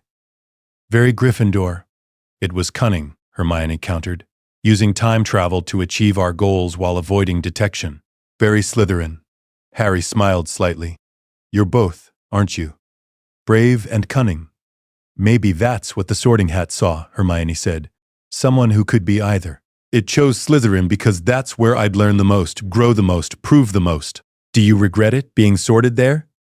Hermione considered the question honestly. 2.5 years of hostility, isolation, constant fighting to prove herself. But also, 2.5 years of becoming stronger, sharper, more strategic, learning to survive and thrive in hostile territory. "No," she said finally. "I don't regret it. It made me who I am." The aftermath of the Black situation was complicated. The ministry maintained that Black was guilty. They couldn't admit they'd imprisoned an innocent man for 12 years. Hermione couldn't reveal her involvement without exposing the time turner. But she'd learned something crucial. The ministry could be wrong. Authority wasn't always right. Sometimes doing the right thing meant breaking the rules. Very Slytherin logic, she reflected. Dumbledore would call it situational ethics. Her housemates would call it pragmatism. Hermione was learning that Slytherin values, cunning, ambition, resourcefulness, could serve good purposes when applied with the right moral framework. She didn't have to become like Draco or Pansy or the blood purists who dominated her house. She could be her own kind of Slytherin. Third year ended with Hermione having survived another year, having learned to cast a corporeal Patronus, having helped save an innocent man's life. Her grades were perfect across all her classes, even divination, though she dropped it after one session because Professor Trelawney was an obvious fraud. You survived third year without getting petrified or attacked, Daphne observed on the train home. That's progress. The bar for success is remarkably low, Hermione replied. Welcome to Slytherin, Theodore said dryly, where surviving is success and thriving is suspicious. Hermione smiled despite herself. She had allies now, not friends exactly, but people who respected her and occasionally even liked her. That was more than she'd had first year. Fourth year would bring the Tri-Wizard tournament and challenges she couldn't anticipate, but Hermione Granger, Slytherin, was ready for whatever came next. Fourth year, the Tri-Wizard tournament, summer brought news that shook the wizarding world. The Tri-Wizard tournament would be held at Hogwarts after a century's absence. 3 schools, 3 champions, 3 deadly tasks. Hermione read everything she could find about the tournament's history. The death toll was appalling. Students killed by dragons, drowned in the lake, lost in magical mazes. The tournament had been discontinued for good reason. They're mad to bring it back, her mother said when Hermione explained it over dinner. There are new safety measures, Hermione assured her. An age limit, only students 17 or older can enter. That keeps younger students safe. You're 14, so you can't enter anyway. I wouldn't want to, Hermione said honestly. The tournament is about glory and competition. I'm more interested in learning than proving myself in combat. September 1st arrived with 3 schools converging on Hogwarts. Beauxbatons arrived in a flying carriage, Durmstrang in a ship that rose from the Black Lake. Hermione watched the arrivals with clinical interest, cataloging the different magical traditions and wondering what she could learn from the visiting students. The Durmstrang students wore fur capes and looked hardened, serious. Their headmaster, Igor Karkaroff, was a former Death Eater who'd bought his freedom by naming names. The Slytherins whispered about him with a mixture of respect and contempt. Respect for his survival skills, contempt for his betrayal of fellow Death Eaters. My father says Karkaroff is a coward, Draco announced in the common room. He turned on the Dark Lord the moment it was convenient. Your father would know about cowardice, Hermione said without looking up from her book. Given that he claimed to be under the Imperious curse to avoid prison, the common room went dead silent. Hermione had just called Lucius Malfoy a coward and a liar to his son's face. Draco's face flushed red. How dare you? It's public record, Hermione said calmly, finally looking up. The trial transcripts are available in the library. Your father claimed the Imperious curse forced him to serve Voldemort. The Wizengamot believed him, though many questioned whether it was true or simply a convenient story from a man with enough gold to buy his freedom. You filthy mudblood! 20 points from Slytherin, Professor Snape's cold voice cut through the room. Everyone turned to find their head of house standing in the doorway, having entered silently. But sir, she insulted my father, Draco protested. She cited publicly available legal records. You responded with a slur. The point loss stands. Snape's dark eyes fixed on Hermione. Miss Granger, while factually accurate, antagonizing your housemates serves no productive purpose. Yes, sir, Hermione said. However, Snape continued, his gaze shifting to Draco. Mr. Malfoy, if you cannot handle factual discussion of your family's history without resorting to slurs, perhaps you should avoid the topic entirely. It was the closest thing to public support Snape had ever given Hermione. The message was clear. She was under his protection, even when she was being deliberately provocative. The Goblet of Fire was revealed at the Halloween feast. Students 17 and older could submit their names. Dumbledore emphasized the age restriction and the danger involved. That night, someone circumvented the age line and submitted Harry Potter's name. When Harry's name came out of the goblet as the 4th champion, binding him to compete despite being 14 and unwilling, the Great Hall erupted in shock and outrage. At the Slytherin table, reactions were mixed. Some thought Harry had cheated for glory. Others recognized that he looked genuinely terrified and confused. Hermione watched him carefully and came to a conclusion. Someone had entered Harry's name without his knowledge or consent. This was a setup, a trap designed to put the boy who lived in mortal danger. But who and why? She approached Harry the next day in the library, where he was surrounded by books on dragon handling and looking overwhelmed. You didn't enter yourself, Hermione said without preamble. No, Harry said, relieved that someone believed him. I didn't.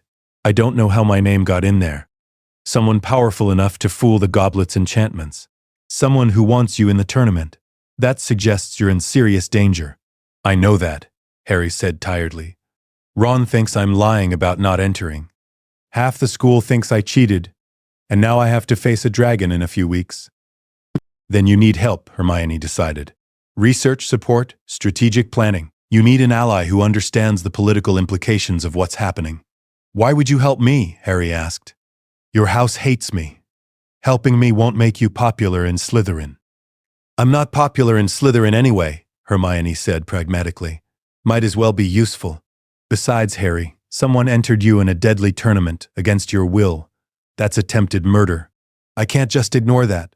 They became research partners, meeting regularly in the library. Hermione helped Harry prepare for each task with the same intensity she applied to her own studies. The first task was dragons. Hermione researched dragon weaknesses, vulnerabilities, historical accounts of wizards defeating them. She taught Harry the summoning charm, Accio, so he could call his firebolt and use his seeker skills to evade the dragon while grabbing the golden egg. You're brilliant, Harry said after successfully executing the charm for the 50th time. This'll actually work. Of course it'll work, Hermione said. It's strategically sound. Use your strengths, flying and quick reflexes, rather than trying to outpower a dragon with magic you barely know. The task itself was terrifying to watch. Hermione sat in the stands with the other Slytherins, most of whom were cheering for Cedric Diggory or the other champions. She watched Harry face the Hungarian Horntail, the most dangerous dragon, and execute their plan perfectly. He summoned his broom, flew circles around the dragon, grabbed the golden egg in a spectacular dive. The crowd erupted in cheers. You helped him with that, Daphne said quietly beside Hermione. I provided research support, Hermione replied neutrally. You taught him the summoning charm. I recognize your teaching style. Precise, methodical, practiced until perfect. Is that a problem? No, Daphne said thoughtfully. It's interesting. You're helping a Gryffindor compete against our own house champion. That's not very Slytherin, isn't it? Hermione countered. I'm building an alliance with the boy who lived. That's long-term strategic thinking. Very Slytherin. Daphne smiled slightly. Keep telling yourself that, Granger.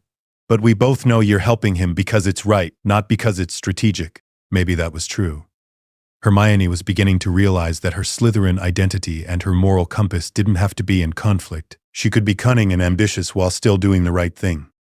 The Yule Ball brought new complications. As a Triwizard champion, Harry needed a date. To Hermione's surprise, he asked her, You want me to go to the ball with you? Hermione asked, certain she'd misunderstood. If you're willing, Harry said. You've been helping me with the tournament. You're my friend, even if we're in different houses. And honestly, you're one of the few people not treating me like either a cheater or a celebrity.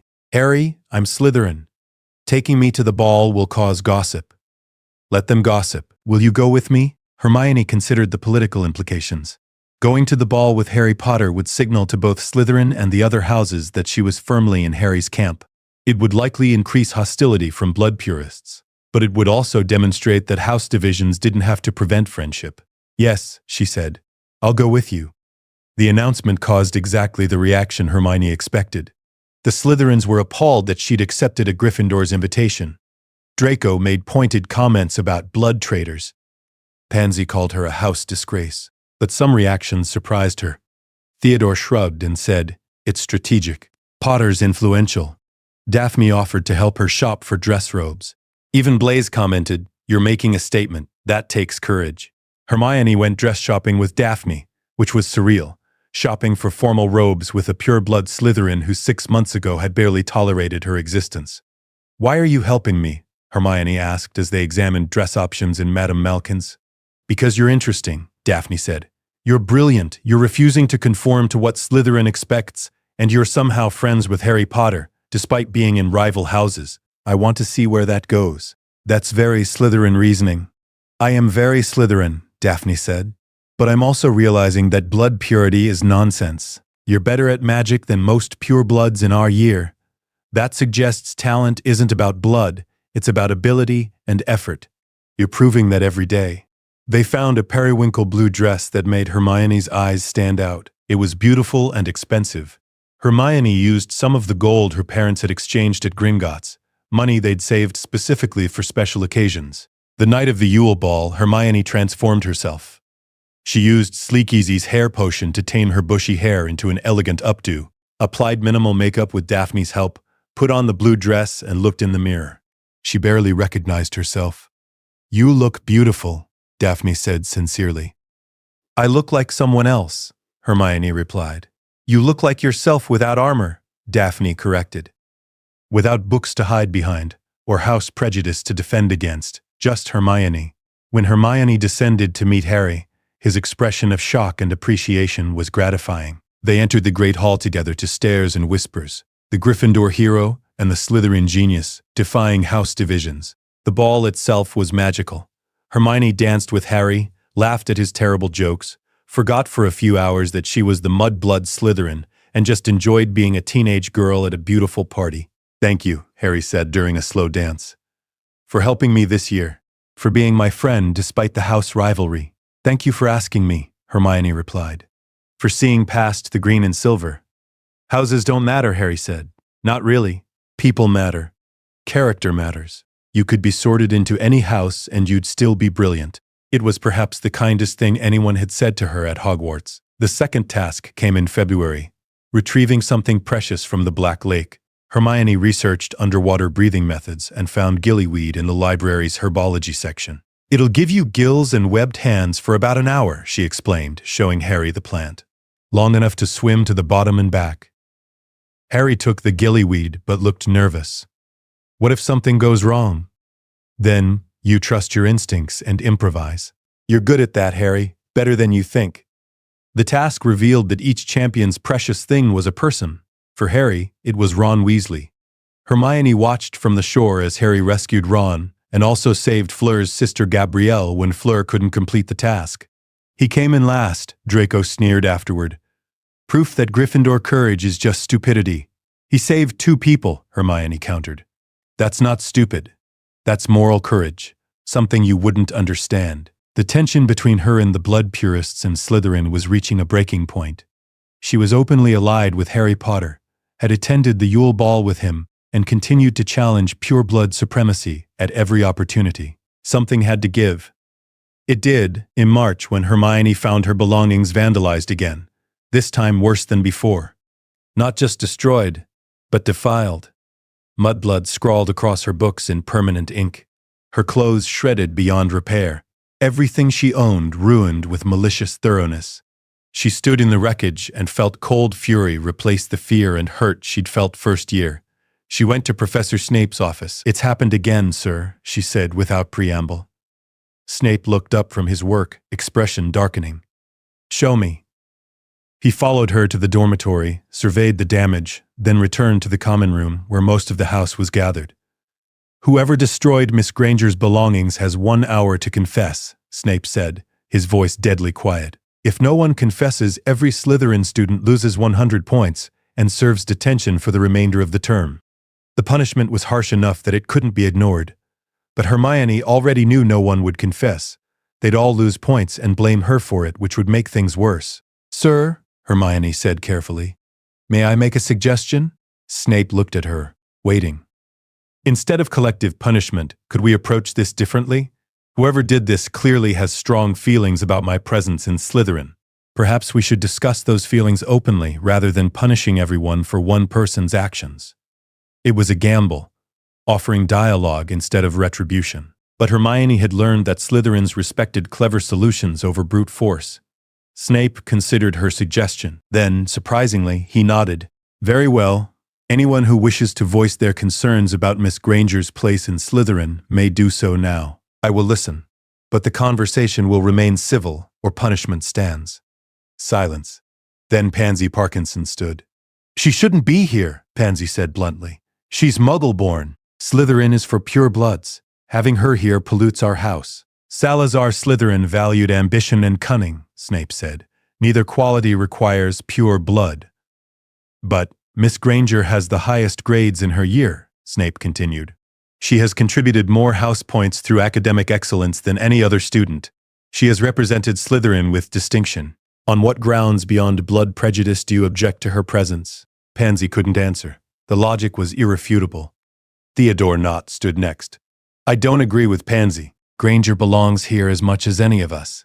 But she's also allied with Harry Potter and other Gryffindors. That creates conflict. Is her loyalty to Slytherin or to them?" It was a fair question, more thoughtful than Pansy's pure bigotry. My loyalty is to truth and doing what's right, Hermione said clearly. Harry Potter was entered in the Triwizard Tournament against his will. Helping him survive that isn't disloyalty, it's opposing injustice. If Slytherin values cunning and resourcefulness, shouldn't we also value standing up for people being targeted unfairly? That's Gryffindor thinking, someone called out. That's ethical thinking, Hermione corrected, which should matter regardless of house. I'm Slytherin. That means I value ambition. My ambition is proving that Muggle-borns can excel in magic. It means I value cunning. I use strategy and careful planning to achieve my goals. It means I value resourcefulness. I solve problems creatively rather than with brute force. But none of that requires me to be cruel or prejudiced, or to abandon my principles. She looked around the common room at her housemates, some hostile, some thoughtful, some uncertain.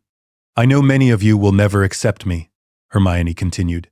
I'm Muggle-born, I'm friends with Harry Potter, I challenge your beliefs about blood purity, but I'm here, I was sorted here, and I'm not leaving.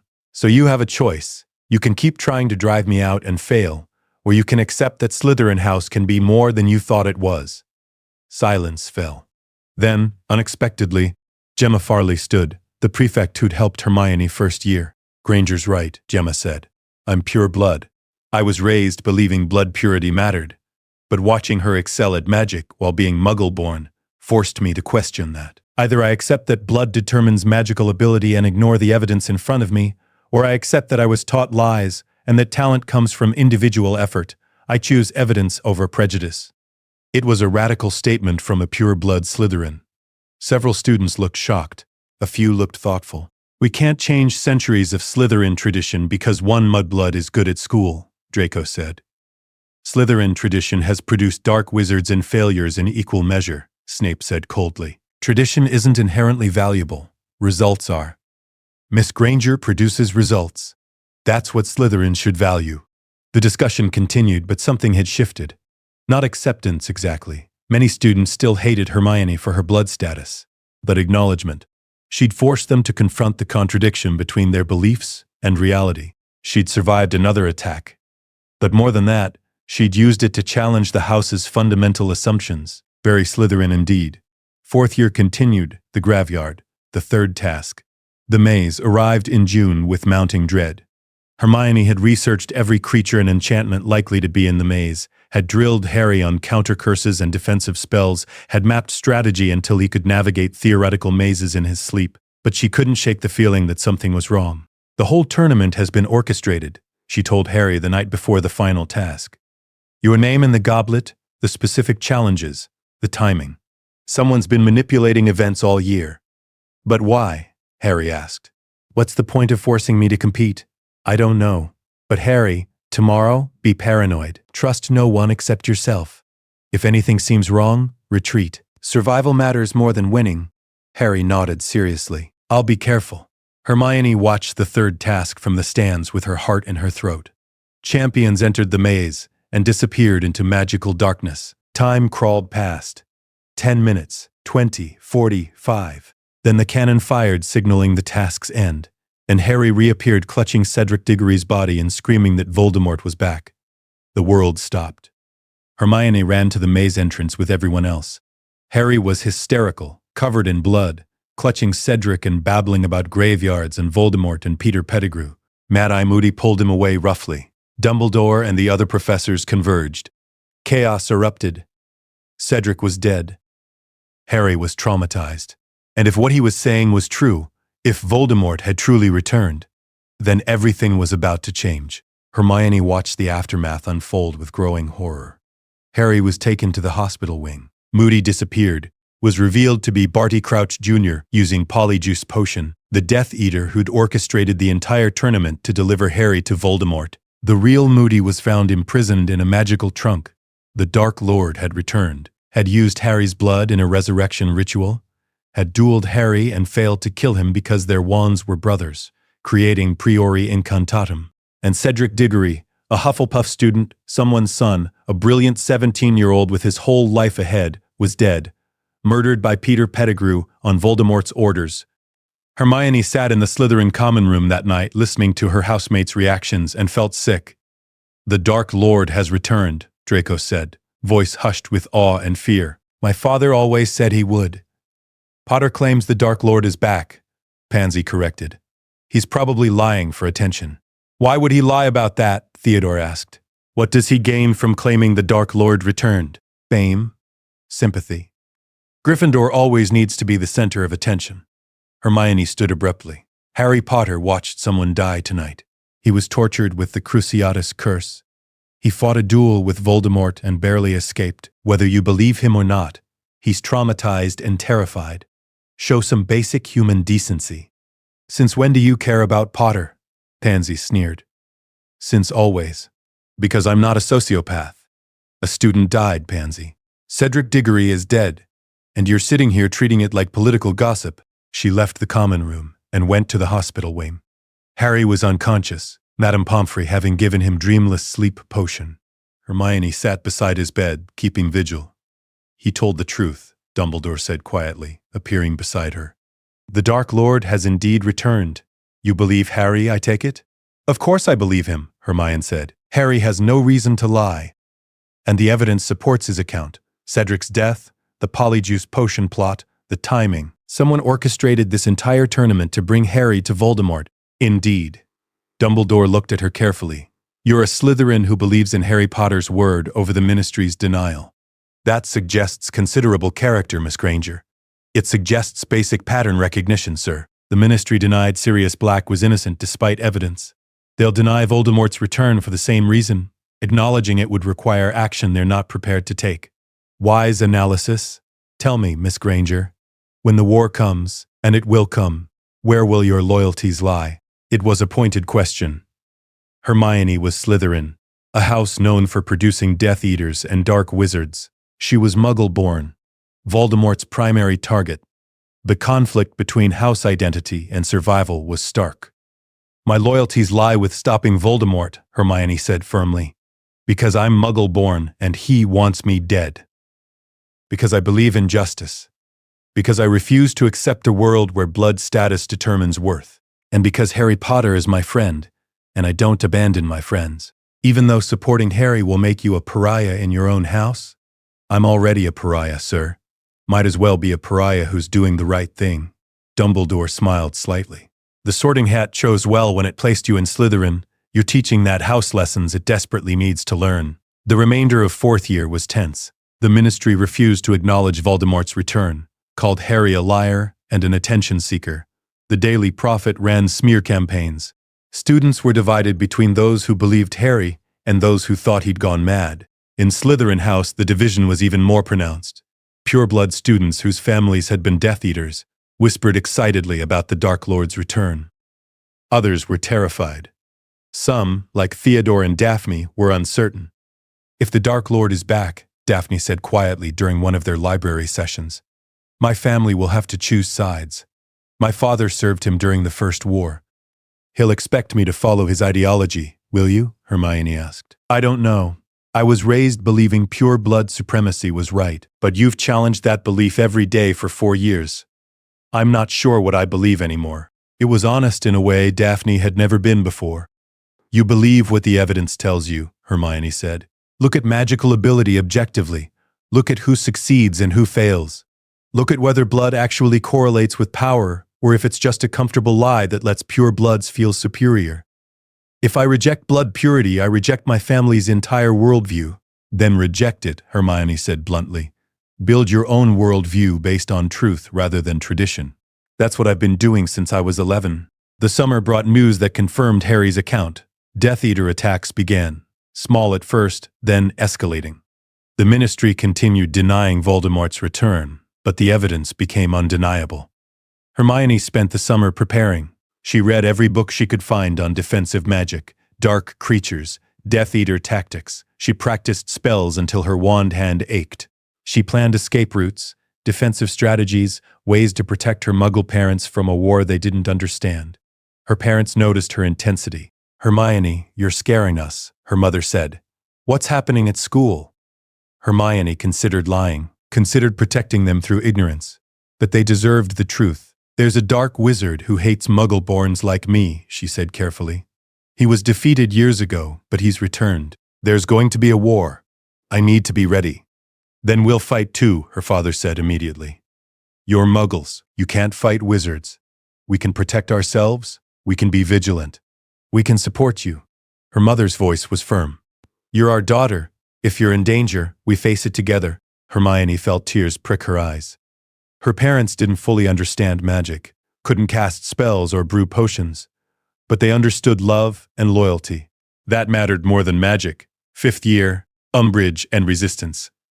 September brought Dolores Umbridge and ministry interference that turned Hogwarts into a battlefield of a different kind. Umbridge was appointed Defense Against the Dark Arts teacher by the ministry, clearly sent to suppress any mention of Voldemort's return.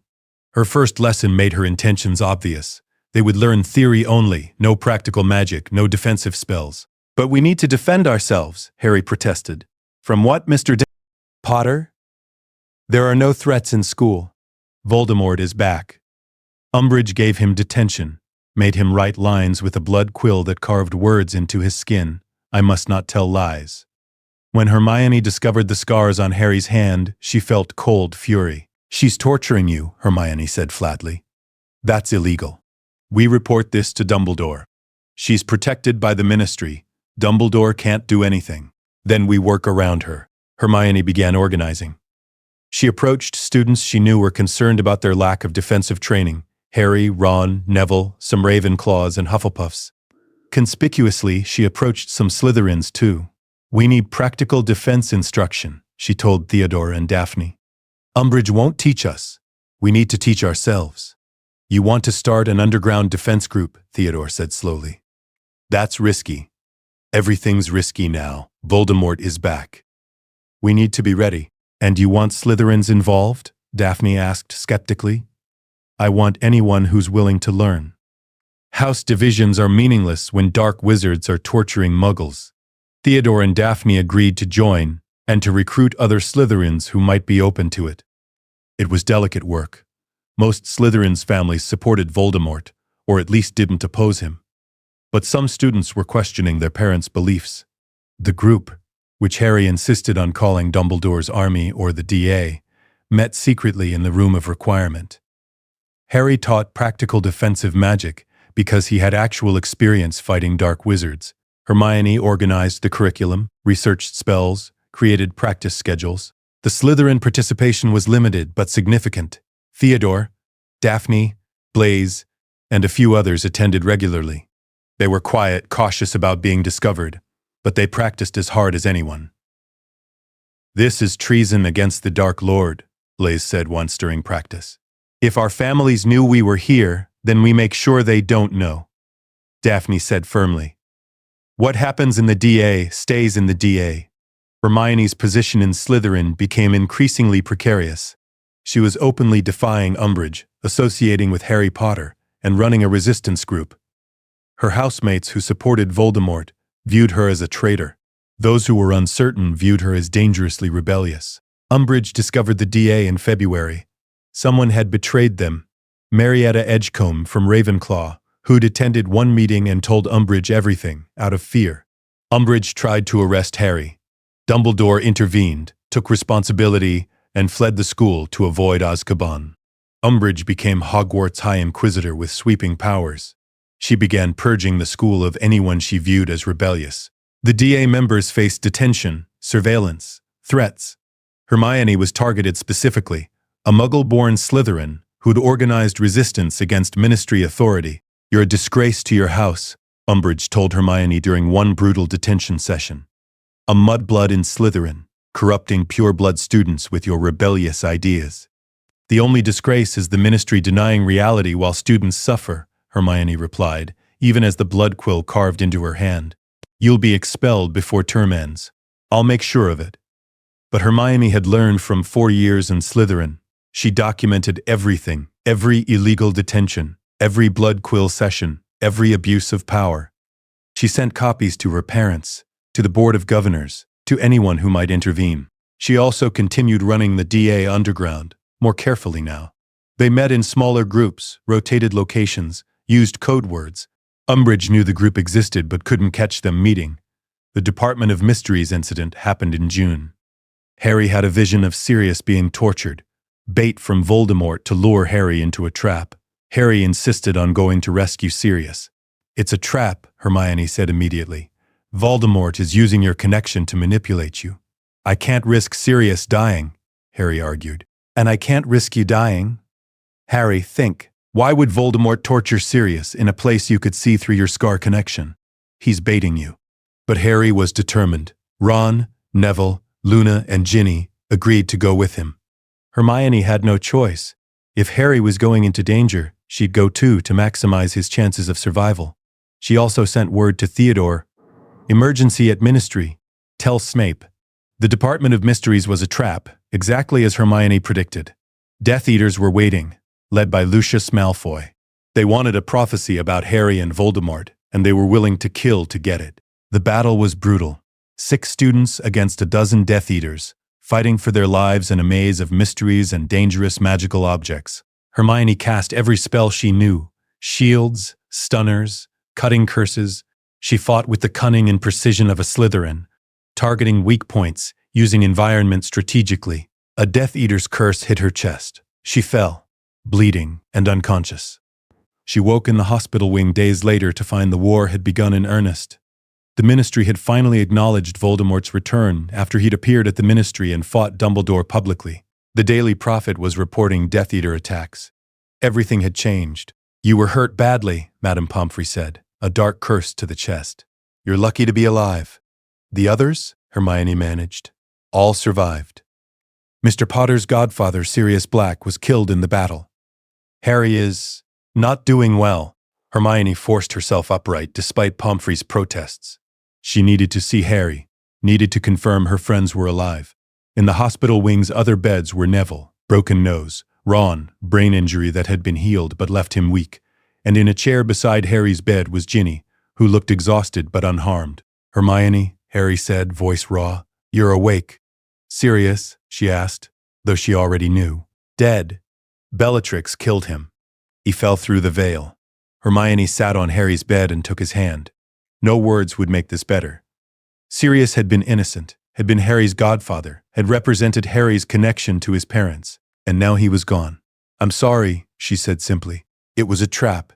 You were right. And I walked into it anyway and got Sirius killed." "Voldemort killed Sirius," Hermione corrected firmly. "He orchestrated this. He manipulated you. The blame is his, not yours." Summer brought change to Slytherin House's dynamics. The war was public now. Families had to choose sides openly. Some pureblood families declared support for Voldemort: the Malfoys, Parkinsons, Notts, distant relatives. Others stayed neutral or quietly opposed him. Theodore's father declared for Voldemort. Theodore himself refused. "I'm not following my father into madness," he told Hermione on the train home. "He's chosen blood purity over reason. I'm choosing differently." "That takes courage," Hermione said. "It's not courage. It's logic. You've proven blood status is irrelevant. I'd be an idiot to ignore evidence because it conflicts with tradition." Daphne's family remained neutral, refusing to declare either way. It was a dangerous position, satisfying no one. "My parents are scared," Daphne admitted. "They supported the Dark Lord last time but regret it now. But publicly opposing him means becoming targets." The war had forced everyone to show their true positions. There was no more pretending, no more neutrality. Hermione spent the summer with her parents, who'd taken her warnings seriously and implemented Muggle security measures. They'd moved to a new house, changed their names on official documents, prepared to disappear, if necessary. "We're taking this seriously," her father said. "Your safety is our priority." Hermione felt grateful and guilty in equal measure. Her presence endangered them. But she couldn't abandon the magical world, couldn't hide while others fought. 6th year, Death Eaters and Horcruxes. 6th year brought Slughorn as Potions Master and devastating news. Snape had killed Dumbledore. Hermione heard the story from other students. Snape fleeing with Draco Malfoy, Dumbledore dead on the astronomy tower, Death Eaters invading the school. Her head of house, the professor who'd protected her for 5 years, had murdered the headmaster. The Slytherin reaction was divided. Some celebrated. Snape had proven his loyalty to the Dark Lord. Others were horrified. A few were confused. Hermione was devastated. Snape had been harsh, demanding, often cold, but he'd also protected her, acknowledged her abilities, never let other Slytherins destroy her completely. She trusted him. And he'd been a Death Eater all along. I don't believe it, Theodore said stubbornly. Snape hated the Dark Lord. I heard him arguing with my father about blood purity once. This doesn't make sense. Maybe he was playing both sides, Daphne suggested. Maybe he was always loyal to Voldemort but pretending to serve Dumbledore. Hermione didn't know what to believe. The evidence suggested Snape had murdered Dumbledore in cold blood, but something felt wrong about the narrative. She approached Harry, who'd witnessed the murder. Tell me exactly what happened, she demanded.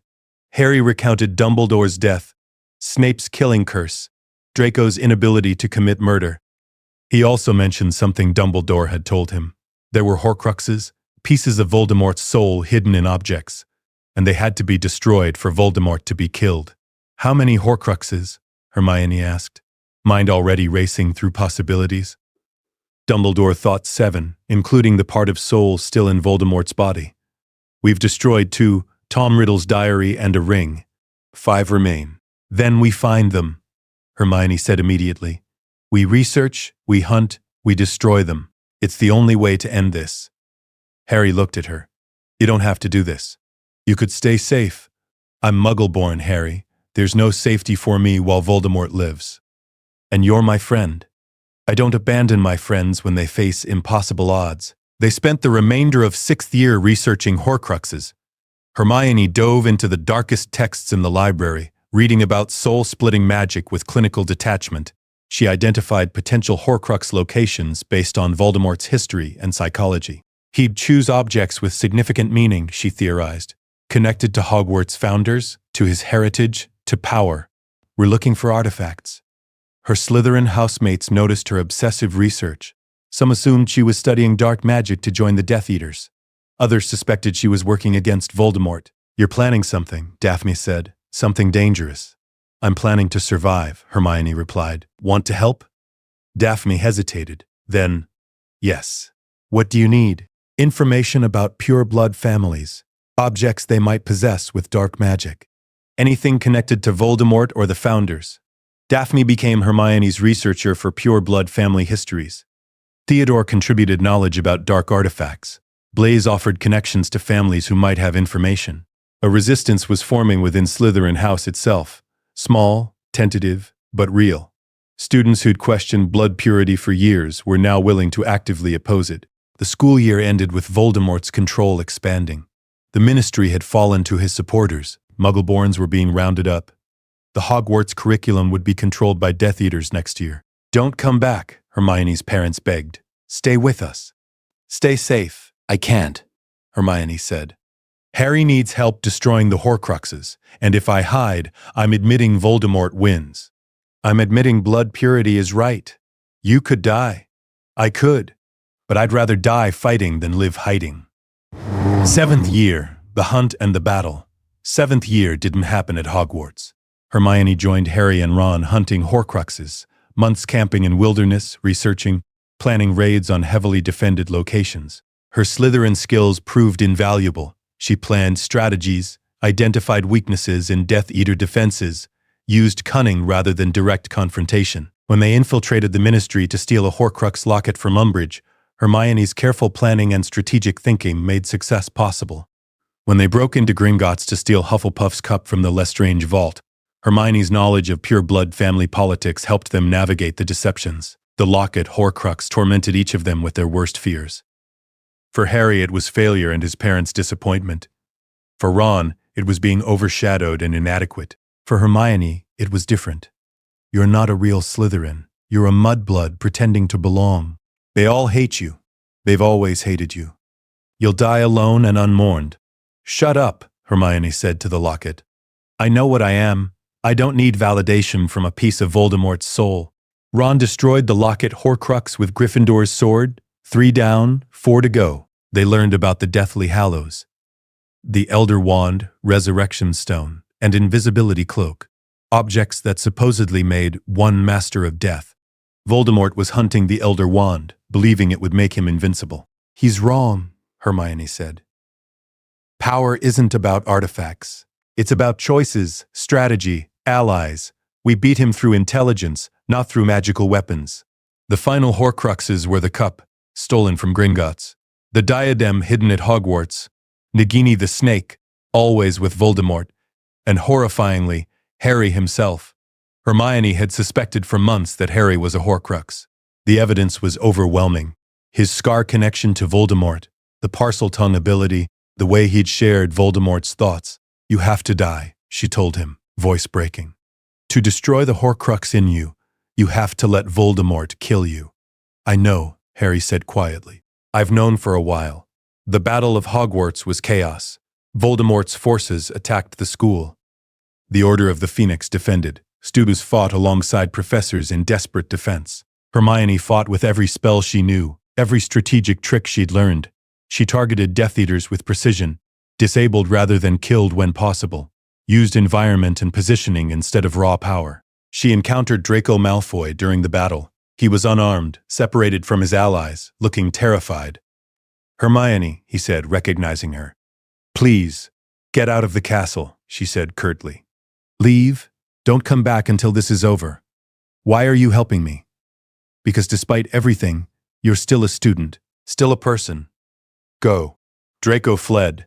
Hermione continued fighting. When Harry walked into the Forbidden Forest to let Voldemort kill him, Hermione wanted to stop him. But she understood the logic. The Horcrux had to be destroyed. Harry's sacrifice was strategic, necessary. She watched him go and felt her heart break. But Harry survived. The Horcrux was destroyed, but Harry's willingness to die activated protections Voldemort couldn't understand. He woke in the forest and returned to fight. The final battle saw Voldemort defeated, not by power, but by knowledge. Harry explained the Elder One's allegiance, explained that Voldemort had never been its true master. When Voldemort tried to kill Harry with the Elder Wand, the spell rebounded and destroyed him. In the aftermath, Hermione stood in the ruined Great Hall, surrounded by the dead and injured.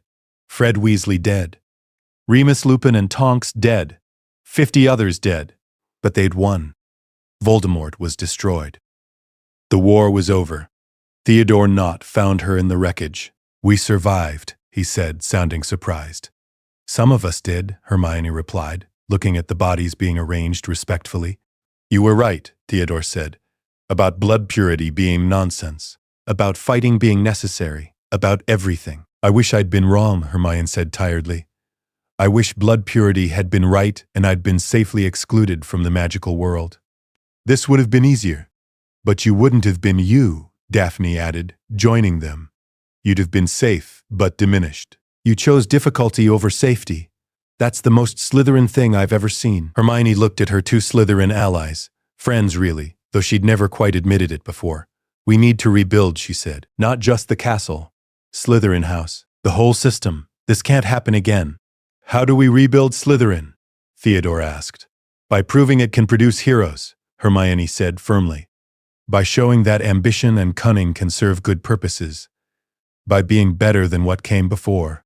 Eloge 19 years later, Hermione Granger stood on platform 9 3/4, watching her daughter Rose prepare to board the Hogwarts Express.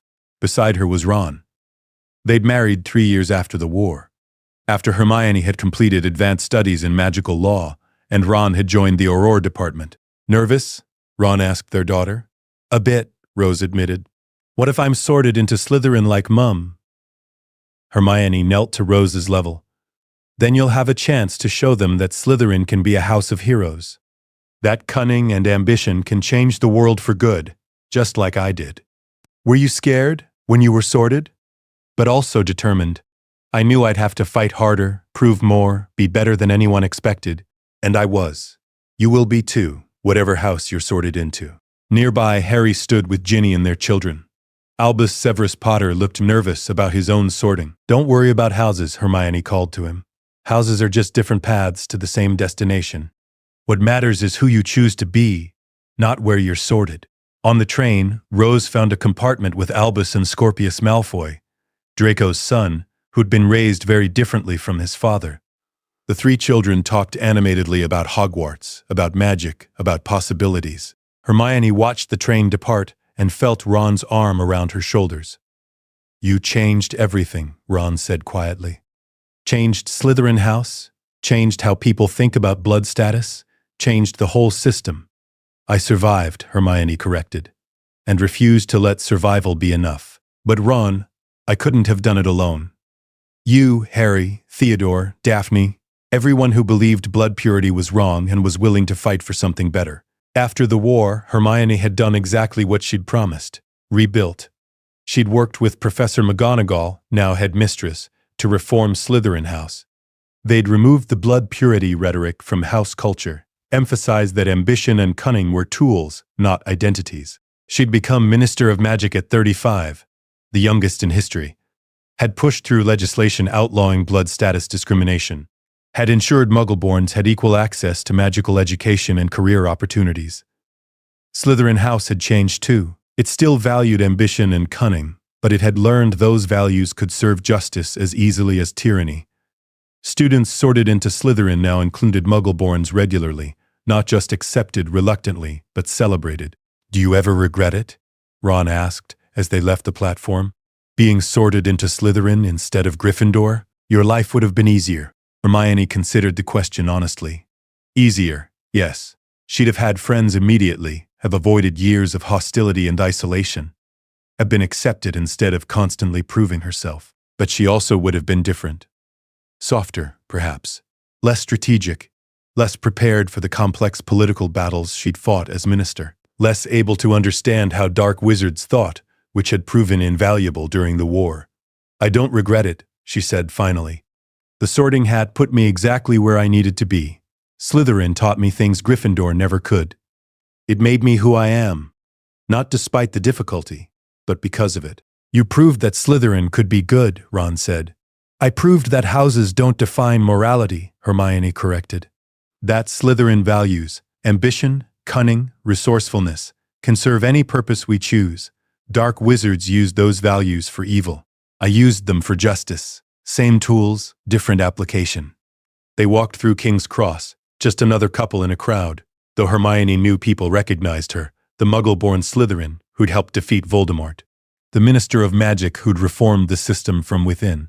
But before all that, before the titles and recognition, she'd been an 11-year-old girl sorted into a house that didn't want her. A girl who'd chosen to fight rather than flee, to prove rather than surrender, to change the system rather than accept it. That girl had become Hermione Granger, Slytherin, and Slytherin had become something better because she'd been sorted there. The Sorting Hat had known exactly what it was doing that September night in 1991. It had seen a brilliant, ambitious, cunning girl who would challenge every assumption about blood purity and house identity. It had seen someone who could change Slytherin from within. It had seen Hermione Granger, and it had made the right choice. Not the easy choice, not the comfortable choice, but the right one. Because sometimes the most important battles aren't won through Gryffindor courage or Ravenclaw wisdom or Hufflepuff loyalty. Sometimes they're won through Slytherin cunning, through strategic thinking, long-term planning, and the ambition to change the world even when the world doesn't want to change. Hermione had been that kind of Slytherin. The kind who proved that ambition could serve justice, that cunning could defeat tyranny, that resourcefulness could protect the vulnerable. She'd been the mudblood Slytherin who'd forced an entire house to confront its prejudices and become better. And in doing so, she'd shown that houses were just the beginning of who you could become, not the end. The Sorting Hat had sorted her into Slytherin, and Slytherin had never been the same.